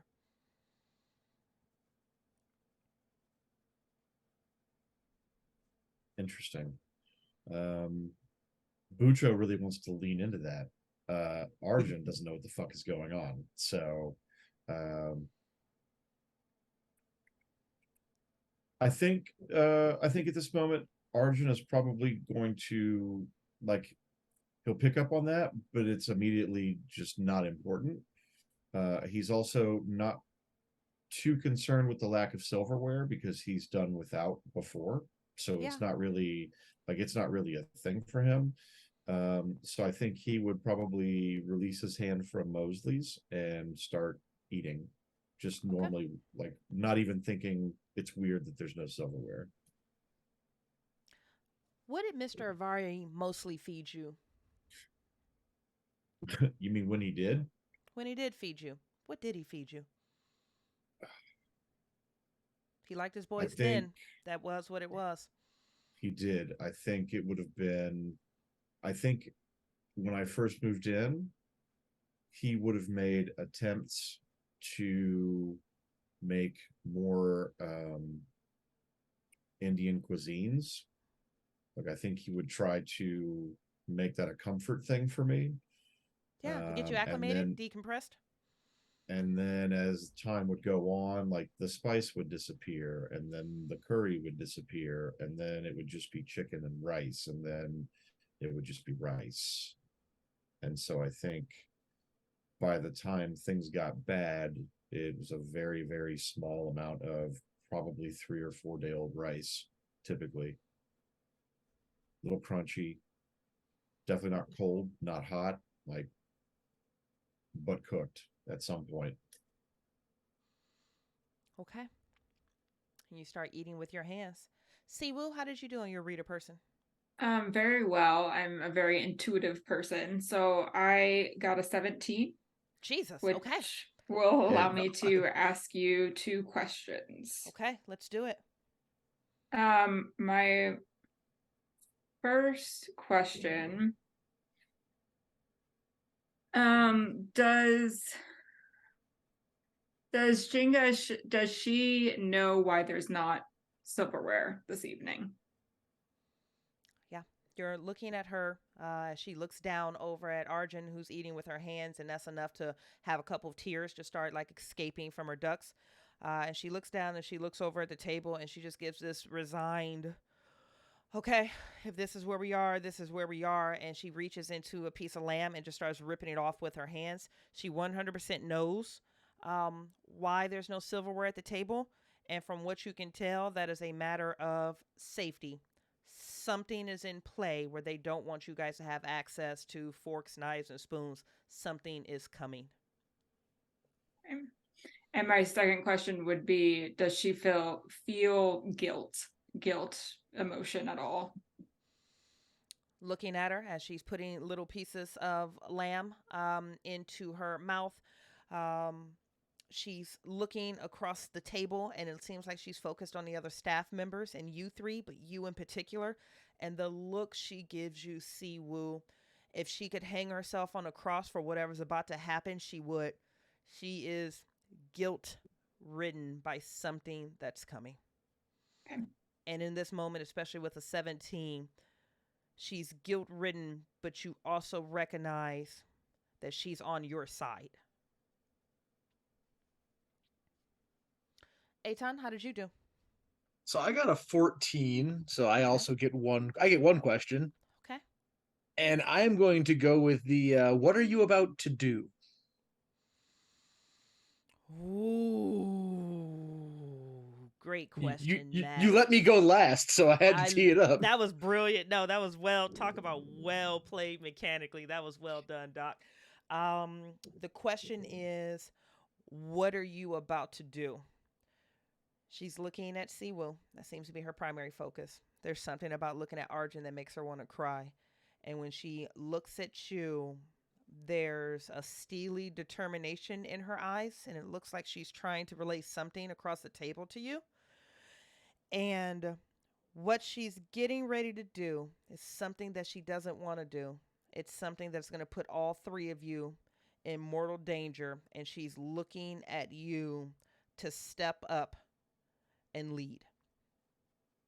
That is the impression that you're getting across the table, like as tears start streaming across her face, and she just bites her lips and gives you this knowing nod, like whatever is about to happen, they're going to need you. And as the three of you look across the table, it is chaos. All of the staff, minus Jigna Patel, are ripping at their food. Grease and seasonings are flying. This lamb is severely undercooked to the point that it's bleeding, actively bleeding all over the table. The staff has grease and blood coming down. They're ripping and they're biting and they're throwing bones and they're reaching their hands into the mashed potatoes that is hot. It is hot. You know that it's hot because Arjun, you're having a hard time putting your hand in it right now, and they're just stuffing it in their face and they're chewing and they're laughing, and you can see like little lines of blood dripping off at the edge of the table as this grotesque display of eating happens. And very conversationally, Darius looks over at Selena and says, "No, that is not true. Siwoo and I were just talking about that the other day, right, Siwoo? Like here in his realm, it's a political meat grinder where the weak are torn asunder and the strong feast on the leftovers." And the two of them, they laugh and they go back and forth. And Selena turns back to you and says, "So, Siwoo, tell us, which among the staff do you think is the weakest? Which of us do you think should be fed into the meat grinder first?" No, but I don't play that game. That's not a very fun game for me. Oh, we're not playing, dear. That's an honest question. What? We're not playing a game? And Darius is like running his teeth along the side of a bone, and he throws it, and he slams his fist onto the table. He says, "Come on, Siwoo. This is you. This is us. We know you better than you know yourself, and we know you've thought about it. Which of the six of us is the weakest?" I can't play that game. I'm gonna start fidgeting with my buttons just to make sure like I'm still composed and I still look okay. And I have not been partaking in this dinner. I even scoot back a little bit to make sure that the grease is not coming on my clothing. You go to scoot back and you're locked into this chair. The bench doesn't even scoot with you. You are nailed down, and you can feel 4 fingers and a thumb wrap around your ankle somewhere underneath the table. I will go and try and swat it away. Okay. You lean down to swat it away, and as your hand goes to swat it away, that hand grabs onto your hand. It is dirty. It is dripping with whatever was on that statue. It has a rotting smell, and it says, "Please, please, please." Please what? And Darius goes, hey, your focus needs to be up here, bitch. Which of us is the weakest? It's a simple question, and we know you've thought about it. And Selena goes, "Oh, come on, sweetie, you've thought about it. Just tell us."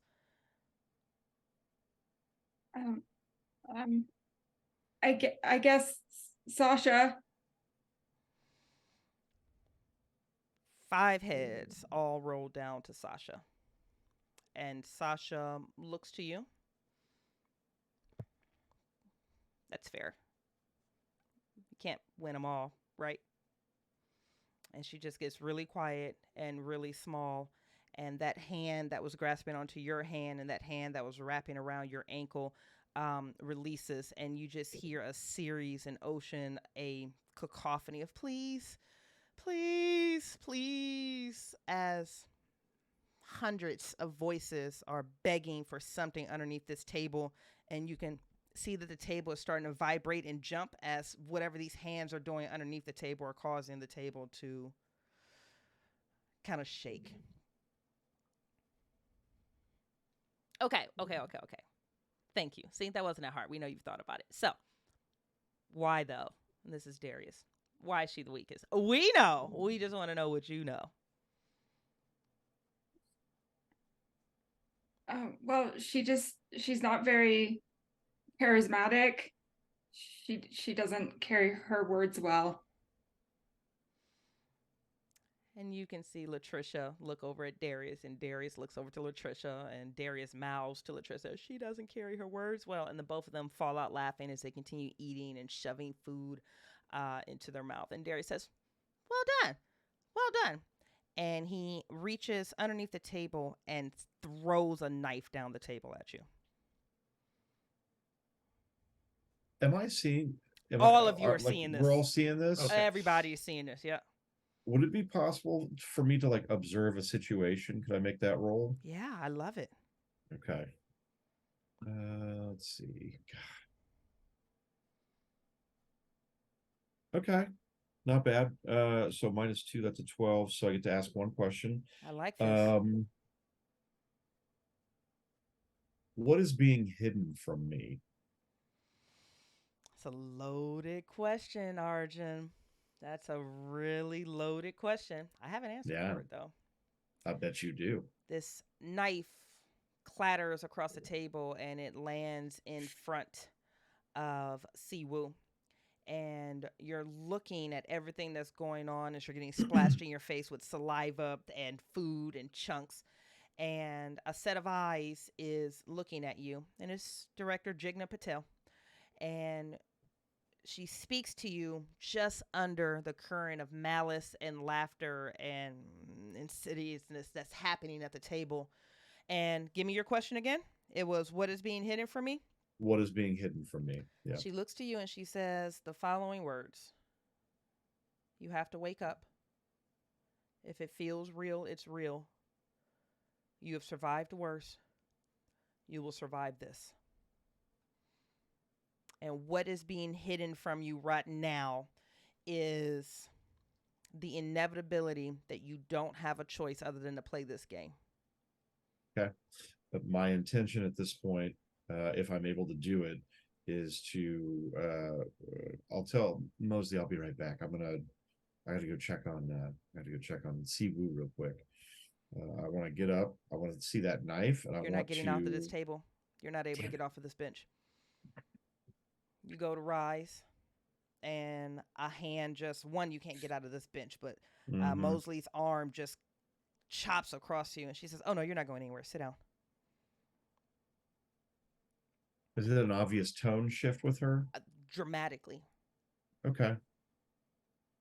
I'm immediately going to look on the table to see if there's anything I can grab that could be used as, let's call it a weapon. Yeah. There's porcelain plates, but they have picked up all the silverware. So you can weaponize a bone off of this rack of lamb, or you can break a plate. I like that. I'll relent. Okay. All right. So I'll take a rack of lamb and I will try to eat it down to its sharpest part. And then either pocket it or palm it, one of the two. And then do the same with another rack of lamb. And then another rack of lamb. So you're joining in with the ferocity of the eating, but you're weaponizing bones. Yep.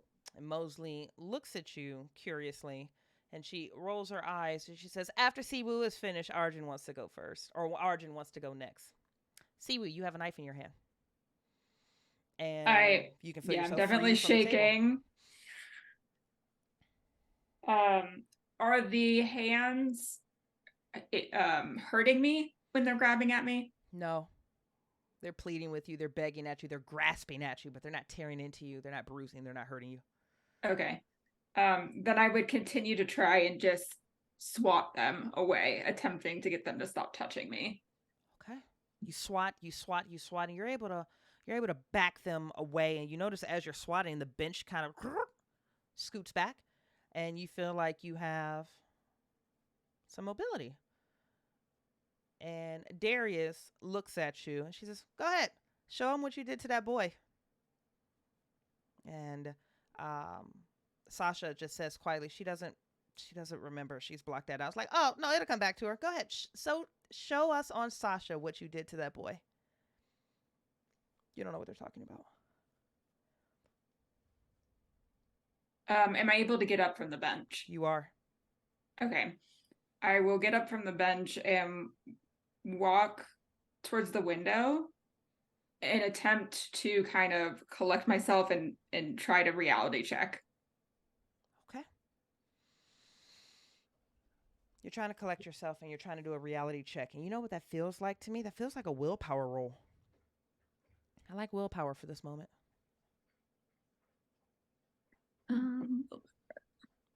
So that is an 11. Oh, bravely done. So, more or less a keep it together. Oh, okay. So I'll meet you halfway on this one because that was kind of a weird call for it. You're at the window. You see that bird, and you have a knife in your hand, and you're trying to gather yourself. So, the box breathing exercise worked. 4 in, hold for 4, come out for 4. Hold for 4, go in for 4. Okay, we got this. And by the time you do that last exhalation, there's an image before you. You're in your kitchen. Your kitchen at home, which was just this super elaborate, opulent, luxurious kitchen. And the neighbor boy is on the table. And he's dead. He's freshly dead. The blood is still spilling off the sides of the table, just like that blood from that lamb is spilling off of the table where they're eating. And you have his arms spread and you have his legs spread, and you've disemboweled this boy. And you have arranged the intestines in a perfect, gorgeous Ouroboros snake eating itself.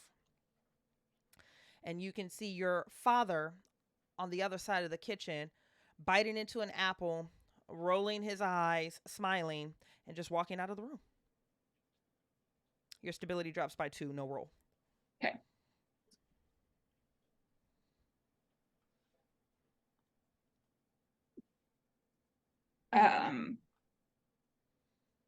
I will attempt to close my eyes to stop seeing this. Okay.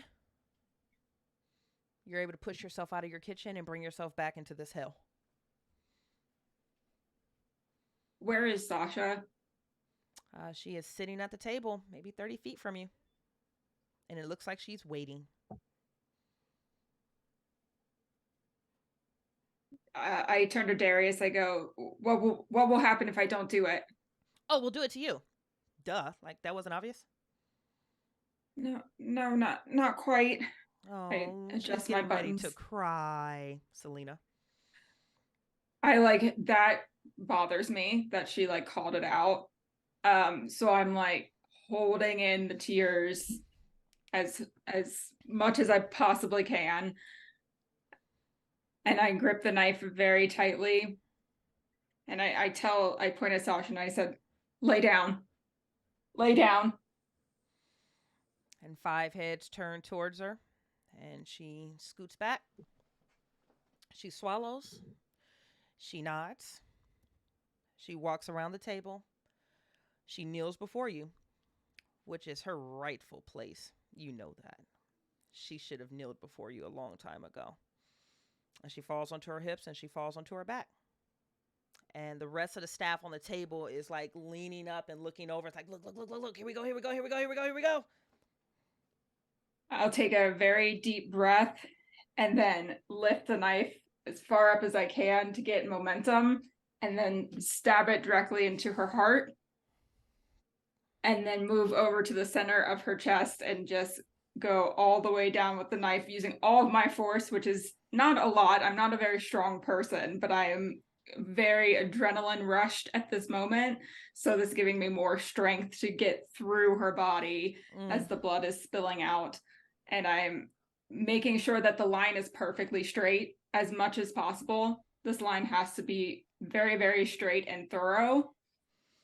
And then once I have successfully cut through her, I will disembowel her and make this shape and kind of like I paint with the movement that I like to paint with a paintbrush. I'm just moving her intestines so that it makes this shape. And I double check my work too to make sure that it's just right. When you stand to your feet, that line is perfect. It's straight down. when you're looking at the way that you move the intestines with the viscera and the blood. It does kind of look like a snake eating itself. It looks moving. It might be because they're still slick and wet, and you double check your work and you feel good about this. This is art. This is artistry at its finest. And you hear a chirp, and you can see that bird just outside the glass, the neck snaps back into place and it flutters up. There's a silence. And then Mosley says, "Well, that was amazing. Let's do Arjun next."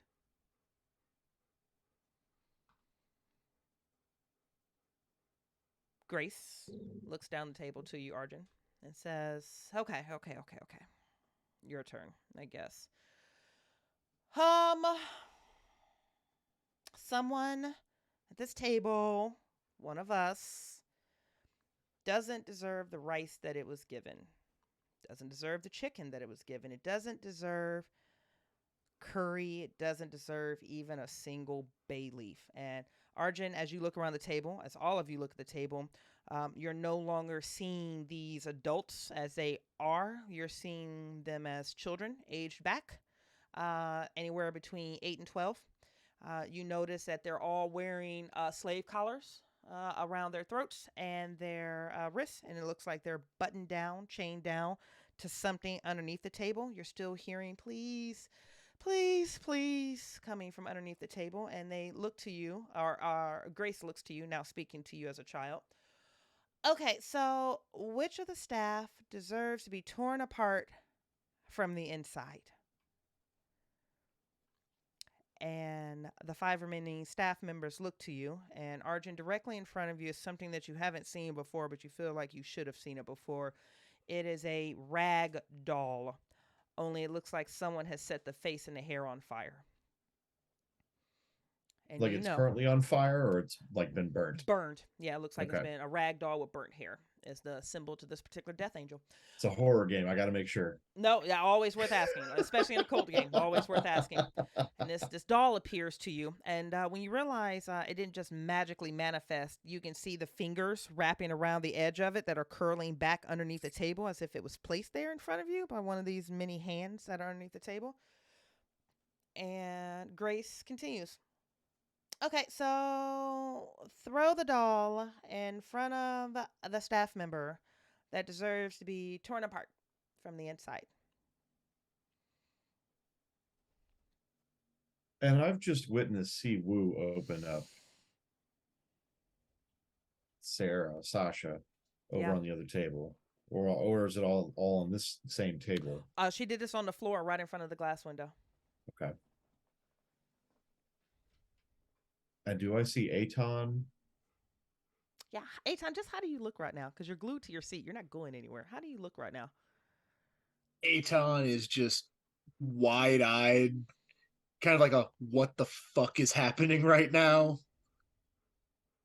Because he is no stranger to violence, but this is just mindless violence for seemingly no reason whatsoever. So he is like, he's gonna try to move from his seat, but obviously you said, yeah, he's got hands holding him in place. I assumed as much, but he is just going to kind of be sizing up in front of him what he could use to defend himself. Okay. Same things. You're looking at lamb bones, however many are left, and maybe weaponizing shards of a porcelain plate. So that's what you see, Arjun. Yeah, okay. Oh, man.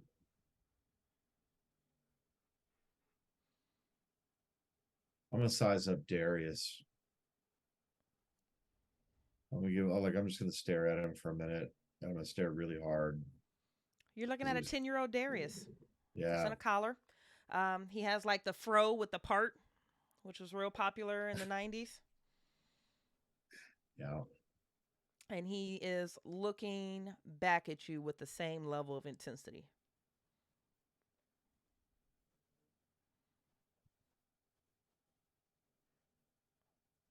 Torn apart from the inside, Arjun. It's not that hard of a question. I'm gonna go. Gotta go Darius.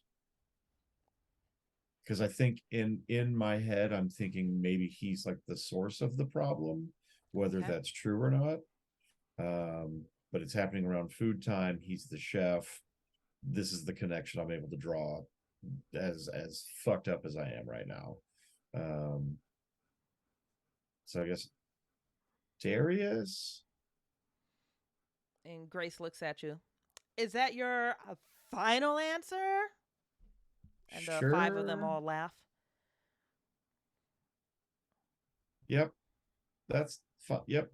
Final answer. And Grace looks down the table and she gives Darius a salute. And there's a jerk as Darius's neck is pulled forward by something that's holding the chain attached to the collar underneath the table. There's another jerk as he's attempting to put both hands on the table to resist it, and then his face goes flat into the table. You can hear the crunch. When he comes up, you can see the blood running down from his nose.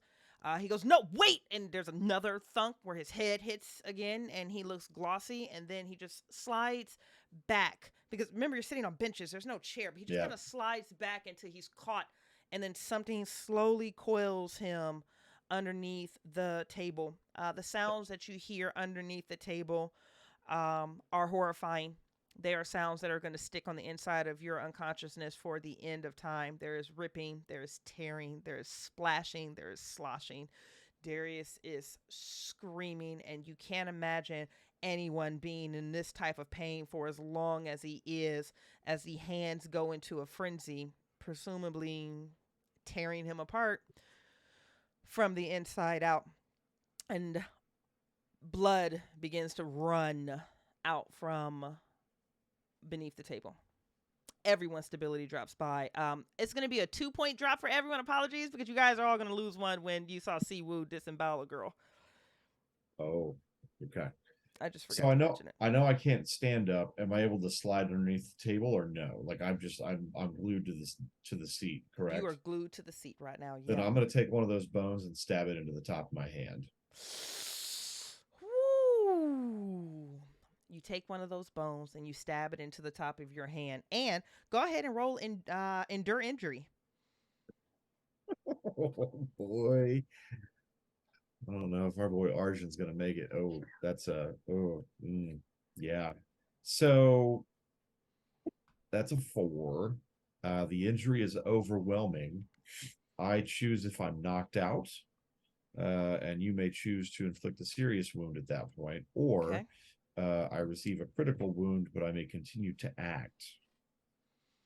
Or there's the option that I could die from a hand wound. So there's that. You could die. Yeah. I mean, maybe the lamb had, I don't know, bacteria. It's probably one of those things your hand staples in and you get pulled under to the table to meet with Darius.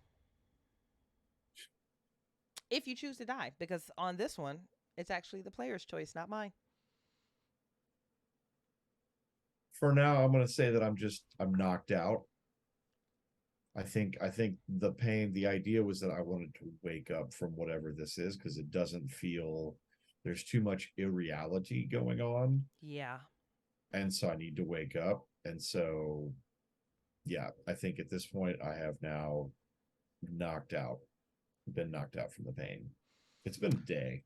It's been a rough 4 hours, honey. There's a lot going on right now. It's been a day. Fuck me. Yeah. So let's hand on the table. You are attempting to wake yourself up because this has to be a dream. That's the only logical thing. And that bone goes through your hand, inflicting a serious wound. You begin screaming, and just for sake of ease, an 8-year-old Mosley is just going to slam your head down from the back of the neck onto the table, which just knocks you out. Your head rolls and your hand stays stapled to the ground. Okay. 4 remaining staff members all look down the table to you, Aton. And for whatever reason, they all look really, really excited about whatever's going to happen next. You can see Jigna is giving you that same face like, you can do this, you can survive this. She's not saying anything, but she's trying to show you support. through reaffirming glances. And Aton, this is what Mosley is going to say to you now. They have all aged back up. They are full adults. Are you ready? I'm just gonna stare back and say nothing. Just. And Grace makes a comment like, oh, he's nonverbal. And the four of them laugh. That hurts. That's angering. And she continues, Mosley. Which of the staff would you like to fuck the most?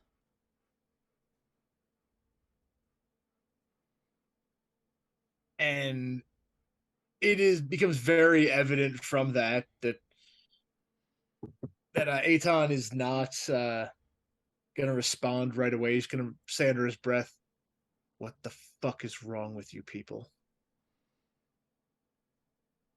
And you say that underneath your breath, and you look up and you see Latricia on the table, covered in food and grease and blood, and she is naked, and she is writhing. Her hips are moving back and forth as she's masturbating herself. She is hot and ready, and she is pleading you to fuck her. But as you're looking at her, you recognize that her sternum has been cracked and her entire rib cage is exposed.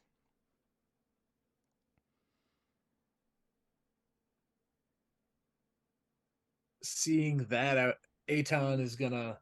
I should ask this: are any of them within arm's reach? Yeah, I'll give you a couple NPCs on either side of you. Yeah, I'll Any even of let the you staff tee up who you choose. I say any of the staff within arm's reach. Yeah. So I'm assuming not Latricia, obviously, because she is busy on the table. She's very busy on the table. But her heart is beating faster. You can actually see that exposed heart that's beating faster as she continues to play with herself. That's an image that'll stick with you for the rest of your life. Yeah. I'm trying to think of the staff that is still alive. I wish I had a D4 handy. I would just roll that. Let's see who's nearby. Yeah, you can do that. You got Mosley, Selena, Latricia, or Grace. Given Mosley was the one that was addressing me directly, I'm assuming she's at least nearby. Mm-hmm. I am going to shatter the plate in front of me and try to just stab her with one of the shards. Oh, I love it. I love it.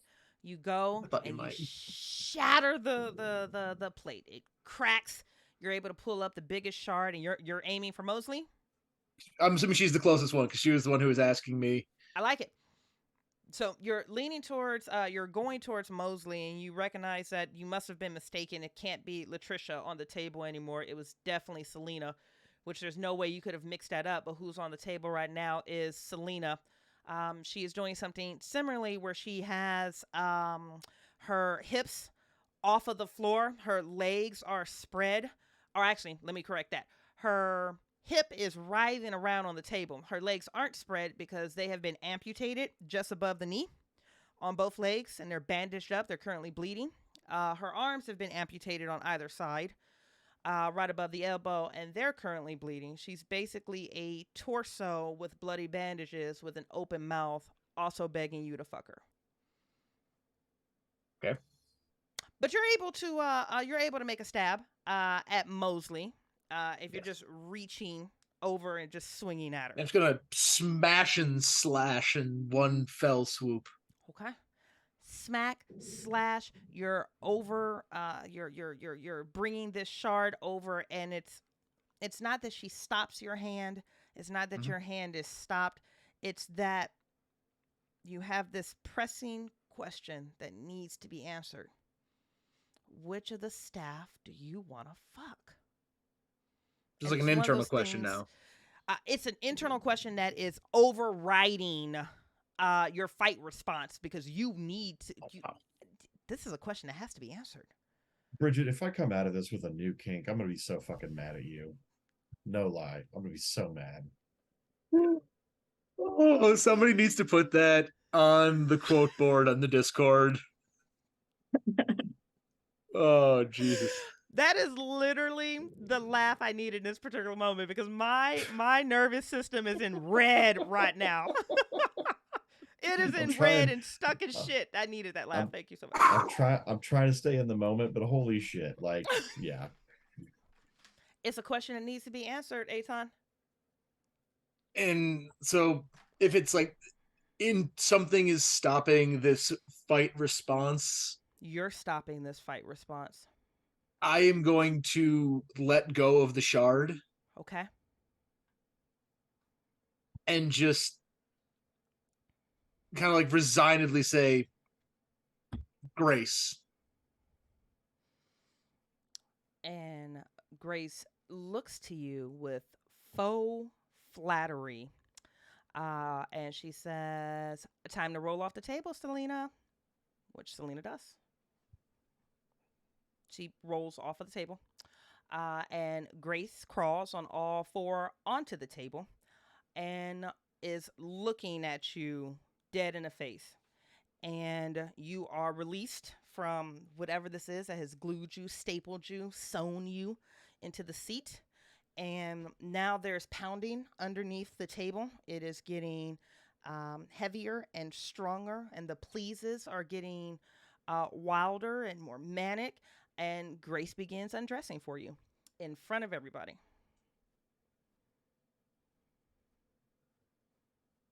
So I said drop the shard. Are there any other pieces of the plate on the table? Am I that lucky? Yeah. Oh yeah, there's that plate shattered into multiple pieces. Okay, cool. You can pick up other pieces, but you do kind of wonder, like, what does she taste like?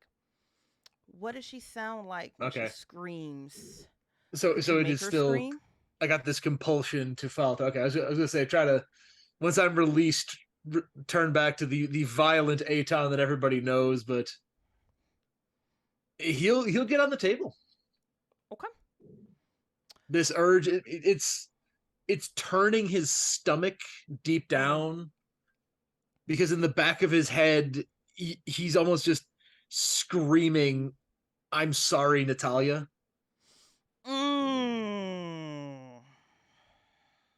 And still finds the compulsion to just, he knows he can't resist following through on this, even though every fiber of his physical being wants to. He will get on the table. Okay. You get on the table. You get on her. Yes. And she wraps a hand around your throat, and she looks to you and she growls, "Make me scream." He's a pretty strong guy, so he'll kind of pin her down a bit with both hands and undo his pants, and pinning her down, sort of just take off his pants. I can see from you, Britt. I'm not calling the color. I'm not. Yep, temperature. I'm a green light. I'm green. Table. Okay, green. I'm making sure that guy. Table green. That's Bridgett reacting. No colors called. Table green. Yellow, red. Where are we? Temperature check. That was a great time to call for it. Green. Making sure, because look, I'm a pervert. I'm good with it. You're a green light, babe.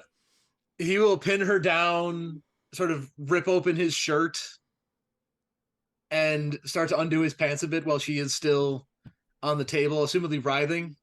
Mm-hmm. And he will pull his cock out and start just fucking her on the table. And do you make her scream? Because that's what she wants. He is going, because of just who he is. Aton is notoriously just aggressive with things, so it takes on almost an uncomfortable level of just forcefulness. Yeah. Bordering on just like, he's at one point he just has his hand to her throat, just choking her.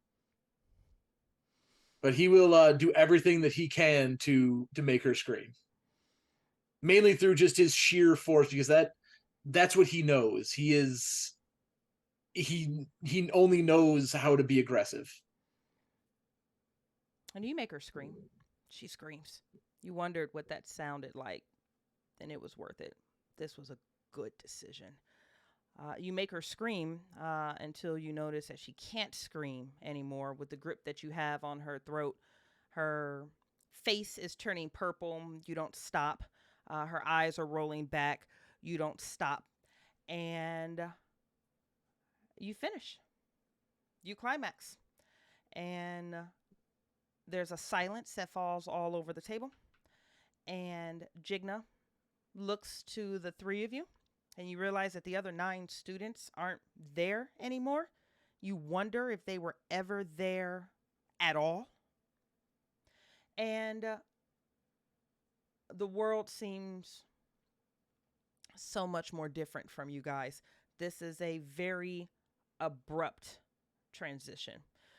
In a flash, in a moment, the three of you wake up at a fire pit, the fire pit on campus, about a fourth of a mile from the main campus. It's on a rocky beach just outside of the Mississippi River. It's one of those beautifully encircled cobblestone fireplaces with a central oversized bit there with wooden chairs, tree trunks, things of that nature.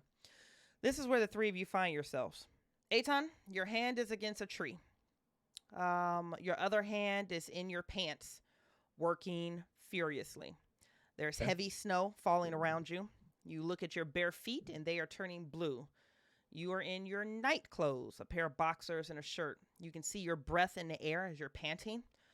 And on the ground in front of you is an old 1970s porn magazine. The page is getting wet, just sopped through from many previous uses, and then also just from the snow that's dampening and ruining the image. And gifted to you from backer Mike Diamond, you look down and you're getting ready to finish, and the image that you're looking at is a teenage version of Natalia, intimately intertwined with Darius. I need to keep it together. I lost my mouse. Hang on. Sorry. That is a willpower. There's going to be a 15. Shockingly able to grit my teeth and stay the course. Grit your teeth and stay the course. I'm going to jump back to you here in just a second. Arjun, you awake. And you awaken in those pajamas. The pajamas that Mr. Avari loved to see you in. I am going to yellow light, nothing provocative, but I am going to ask you, what do those pajamas look like? Nothing like I'm not trying to be provocative here. Yeah, but so I nothing think sexy. I don't want sexy pajamas. I just want to know what these pajamas look like. I mean, like I'd say they're like a silk sky blue, like Okay. shorts and like a button top, like nothing, very boyish. Okay. Your silk sky blue pajamas. Yeah. Those pajamas that you were forced to wear in that dungeon, the pajamas that Mr. Avari forced you to wear before he and his colleagues would come down to visit you. You always knew what was happening when he pulled those out. You look around and you are kneeling by the fire pit, trying to keep your hand warm under dying embers. And you recognize underneath the fire pit are dozens of burned rag dolls, all of them with their heads rolled off. And my hand is in the fire? Near the fire, like trying to warm yourself. Okay. And very quickly, because I'll throw the three of you guys together. Siwoo, you're the only one dressed for this winter weather. You're in fluffy boots, multiple layers, a coat, scarf, gloves. You feel powerful, more powerful than you've ever felt before. Your gloves are soaked through, though. They're black with now freezing blood, and you have a blade in your hand. That same knife. It somehow made it out here with you. And you look, and Sasha is half buried in the snow before you, but you can still see that gorgeous figure 8 snake that you made. And the three of you guys are together. About a fourth of a mile outside of the Meadows itself, covered in snow. Is Sasha the only body that we see? Sasha's the only body that you see. I'm going to instinctively kick the magazine as hard as I can with frostbitten toes. You kick the magazine, it flips over. You catch a quick glimpse of your little brother, and you also, in a very uncomfortable position, you see another flip of your mother. Thank Mike Diamond for this one. As the magazine flips over and falls into the snow. I'm going to be a cliche, and I'm going to search Sasha's body. Okay. You go to as he goes to put his hands on her body, I will tell him, please don't disturb my work. It's fine the way that it is.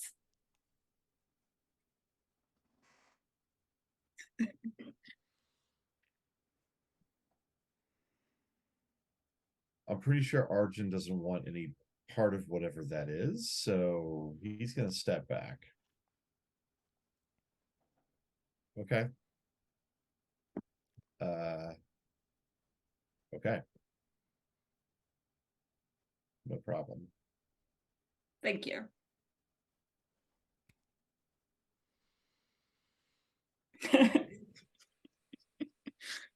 Oh, Leslie, I wasn't expecting that. Oh, fuck me. I don't think anybody was. Holy shit. I think that's more horrifying than anybody I put in the table. And I love it. I was going to ask if the body had boots. But now I'm afraid to go near the thing. It does have boots, though.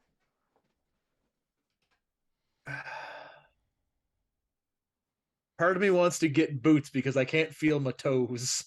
Yeah, I'm just gonna go sit by the fire. I'm gonna go back and sit by the fire. Okay. And as I'm taking the boots, oh, go ahead, Bucho. I was gonna say I would look around for a very sharp stick so that I can pretend to just like stoke the fire with it, but like this is definitely something I'm gonna need to hold on to for a cool minute. I'll upgrade you to a fire poker. Hello. You're stoking the embers and you're pushing through hundreds of ragdolls, decapitated ragdolls, where all their hair and their faces are burned. Yeah, I'm gonna try to just push them all into the fire and just like really cover them with whatever. Like I don't want to see them. I want to see the flame destroy them, and I just want them consumed. Okay. So I'm going to try to grab the boots off of the corpse. And it's like Siwoo's, I've seen her sort of like, do not disturb the masterpiece. I'm just going to say, I just need the boots. But don't you think it's fine the way it is? And I'm going to like point to my feet and say, I'm going to die out here without those boots. Well, at least let me get them. I'll go over to the body and take the boots off very, very delicately. And she's probably wearing socks as well. So I would like to take the socks off because just socks is not okay. So it's either bare feet or boots. Can't have the sock situation. You're very particular. I will take the boots. And then after taking the socks off and kind of like making sure her feet are in the right position, completely upright, toes in a good splayed position. I'll hand the boots to Aton and then I'll match the socks off and then just be like, do you need these too? And as she's being very meticulous with this, I'm going to actually walk over to the magazine in the snow, throw it into the pile of burning dolls. It moans. I do not want to stop what Siwoo is doing. I'm just, you do you. Whatever you've got for me, I will take. But it is really fucking cold. When you throw the magazine into the fire, you hear your sister's voice climax in ecstasy as the fire burns it. But it burns. That one stings. Wow. I will kind of recoil and try to like steel my will because I'm also very, very cold. Yeah. I mean, I'm in a t-shirt and boxers and no shoes in the snow. Yeah. And being from Belarus, like, yeah, I'm sure I'm acclimated somewhat to the snow, but this is just torturous. As I will, like, as I'm walking away, hearing the sounds from the fire pit, I'm just gonna slowly walk over to get the shoes, and if Siwoo offers the socks, just snatch them quickly, and just without even going back to the fire pit to warm up, just try to put these assumedly moist socks. I don't know when Sasha was killed wearing them, but I'm going to put these socks on just right away with no thought to trying to even get warm, because I do not want to go back near that fire pit. I wouldn't either, because yeah, you're able to adorn the socks and you're able to put the boots on. So now you're in socks, boots, boxers, and a tank top. You're not going to be able to survive out here much longer. You guys got to get inside somewhere soon. Are there any other buildings on the campus besides like the stable and then the main area? Yeah, actually, not far from you guys. You have a couple different options. You have the stable, and then you have the water sports shack, which is like a massive garage that they have. That, if you remember correctly, is heated, or at least has a window. The stable would have blankets. I would remember that. You sure would. Yep. I would absolutely remember that. So I think I would probably recommend, like, I would say something. I'd probably tell Aton, I don't Siwoo has me weirded out.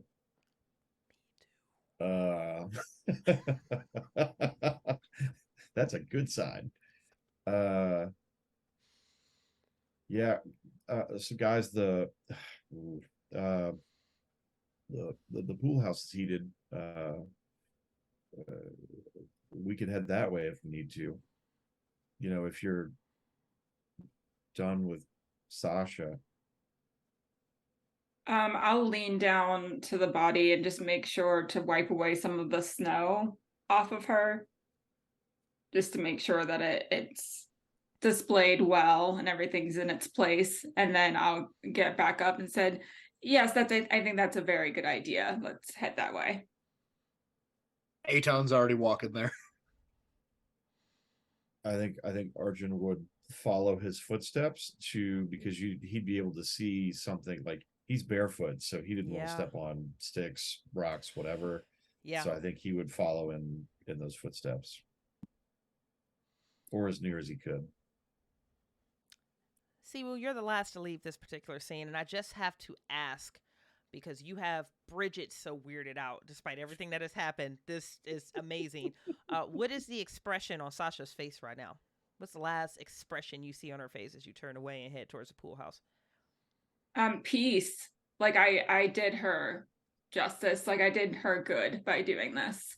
And I made art with her body, which is a great way to leave this earth.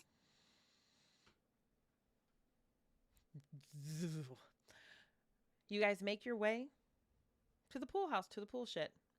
And it doesn't take you long. This is maybe just a quick 5-minute walk. But for everyone except for Siwoo, it is agonizing. You can feel your blood slowing down. Your muscles start to hurt. You're not quite sure if you can feel your feet anymore, Arjun. You're just kind of marching through it at this point. Aton, you've got boots right now, but let me tell you, you were working pretty furiously when you woke up here. So that thin veil, that thin line of sweat that is covering you is now starting to freeze, and there's nothing worse than being wet and cold right now. You guys aren't doing particularly well, except for you, Siwoo. You're in your element right now, honestly. This is a good look on you. I should say that this is also an appropriate time. You guys notice that Arjun has a clubbed foot. Okay. So, like, he's not... In this instance, he's kind of, it's not quite a limp, but you notice his gait is different. Whereas, like, when he's got a special shoe that goes over it, so that just looks like a normal walking speed. But now it's clear that there's something wrong with his foot. Nice call out there, Bucho. Aton, if I remember correctly, you were heading first. You marched Yeah, off as soon as foremost. he was saying we should head to the pool house, I want to get as far away from this fire pit as humanly possible. Because I would go as far to I will even jump on this grenade myself a bit. A magazine's not going to burn quickly. So you're still hearing her screaming in ecstasy on certain pops. And as soon as he said we should go to the pool house, Aton is just, I need to get the fuck out of here. Okay. And he has that same just angry look that he usually has day to day around the Meadows. But there's almost just like an undercurrent of just pure rage. Yeah. Oh, rightfully so. You march. And he gets the boots on and just goes. You get to because the he's pool cold house, and he's pissed off. and you can still hear your sister climaxing behind you. Ah. You get to the pool house. The lights are off, and that's fine. The door is currently locked from the outside with like one of those heavy wooden or the heavy metal chains, but the lock isn't engaged, so you're able to rip that off. And you throw open the door, and you are blinded by a bright white light and the sounds of a lens capturing again and again. There's clack, clack, clack, clack, clack, snap, clack, clack, snap, snap, snap, snap, snap. And there's a chittering of voices that sounds like rapid fire questions like, oh, can we ask you a question? Oh, how do you feel about, and this is what's coming from the other side of the door as you're bathed, saturated in this bright, blinding white light. Siwoo and Arjun, that white light is flooding out from the inside of the pool hall. But as you look to your left and you're looking at the Mississippi River, the water is rising upwards in sheets. The water is pulling itself from its current and going up into the air. There's a sound in the air that you can't quite, and suddenly you're in South Korea. Siwoo, you know exactly where you are. You are in one of the dressing rooms at a gala. You've been at the gala for the past couple of hours, but your father always wants you to look your best right before you go on stage, and he's due to be on stage here in about 30 minutes to accept that award. So you're sitting in a powder chair, and there's a woman there that is just like, you know, gently powdering your nose, making sure your eyebrows are lined perfectly. You're sitting there getting pampered. You've had an exceptional evening so far.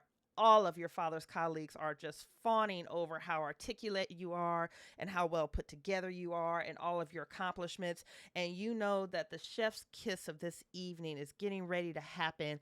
In 30 minutes, you're going to slide off of this chair. You're going to go out. You're going to do a couple rounds, and then you're going to be backstage. And then you're going to be called on stage where your father is going to receive this prestigious award, and he is going to be gunned down in cold blood. The only thing that's different is while you're here in this powder chair, you look over and you see Aton and you see Arjun, and they are dressed in beautiful evening attire as well. They are also currently getting powder put on their noses and getting their ties and their cravats situated. And there's a knock on the door, and all of the dressing room attendants look up. And in from the door, you see a woman in a black cocktail dress. She is carrying a clipboard. She has like the headsets with the mic tied to it, and it's Jigna. It's Jigna. She's here. That's definitely different for you, Siwoo. And she looks to you directly. Jigna does, Siwoo, and she smiles, and she looks sad. But she smiles and she says to you in Korean, if you could change it all right now, would you? You have 30 minutes to try. Good luck. And she closes the door. And you know that you're on a clock right now because your father is going to get down or gunned down in 30 minutes. And that, ladies and gentlemen, is where our show ends for tonight. Thank you to everyone who joined in or is currently watching the replay. You are indeed the best part of waking up, and we sincerely appreciate you. The cast and crew is going to take a deep breath, a brief break, cool our nervous systems off for a second, and then we're going to come back for our post-symphony gala, where we're going to get together. We're going to talk about our impressions of the episode, maybe meet some of our pets, try to come down and figure out what the hell just happened. This is exclusive content only for Symphony backers, so if you would like access to this talkback, you do need to back us at patreon.com/Symphony Entertainment. If you'd like to hang out with us on Discord, there's a link in the chat and on the website at symphonyentertainment.com. Before we enter out or exit and empty out the auditorium, let's go around one more time, starting with Bucho, and say goodnight to our symphonic cast. Give us your name, where to find you, and what you do. Hi, my name is Severely Disturbed, Woo! and you can find me on Instagram at TheRealPinkManther. I'm probably not going to post for a while because I am scarred for life. That's where you can find a lot of my art. You can find a lot of my DJ mixes at mixcloud.com. And you can find some of my works of fiction on amazon.com. And yeah, I'm basically a content machine. So that's me. Thank you for tuning in. Matt? Hi, I'm Doc, severely in need of an adult. I'm an adult. Woo! No. Yeah, I'm found floating around various Discord channels under the handle Dr. Bones or Doc with some variation depending on what season it is. In the Symphony chat, usually some variation on an alpaca joke. Mm-hmm. Yeah, things I've done. My first Call of Cthulhu scenario just got published end of November, so please check that out. Other than that, yeah, if you have chemistry questions, feel free to ask. I do chemistry for a living. Yeah, that's about all I got right now. We are all so off balance right now. Holy shit. Leslie, close us out, baby. Okay. Woo. You can find me on YouTube under XP Lovecat. I love to talk about my favorite games, all usually horror related. I love horror. And then if you are working on any fiction books or tabletop games, need rules or scenarios looked at, I'm your girl. So reach out to me and I'd be happy to help. My nervous system is so in the red right now, guys. We hope you have enjoyed the symphony, and we look forward to seeing you again soon. Have a wonderful night. Part 2 of the Meadows will be not next Monday, but the following Monday. And I'm so stressed out right now, I can't even tell you the date. I think it's the 30th or the 31st. It's the whatever. 30th. It's the 30th, and I'm too fucked up to do my stupid outro thing. Like, It's okay. We're gonna go cool off. We're gonna go calm down, and then we're gonna come back to our talk back, which I think we probably need more than you guys need to actually see it. So thank you again for joining the symphony. Hopefully I can end this stream successfully. Y'all have a wonderful night. Be safe and be good to each other. Mwah.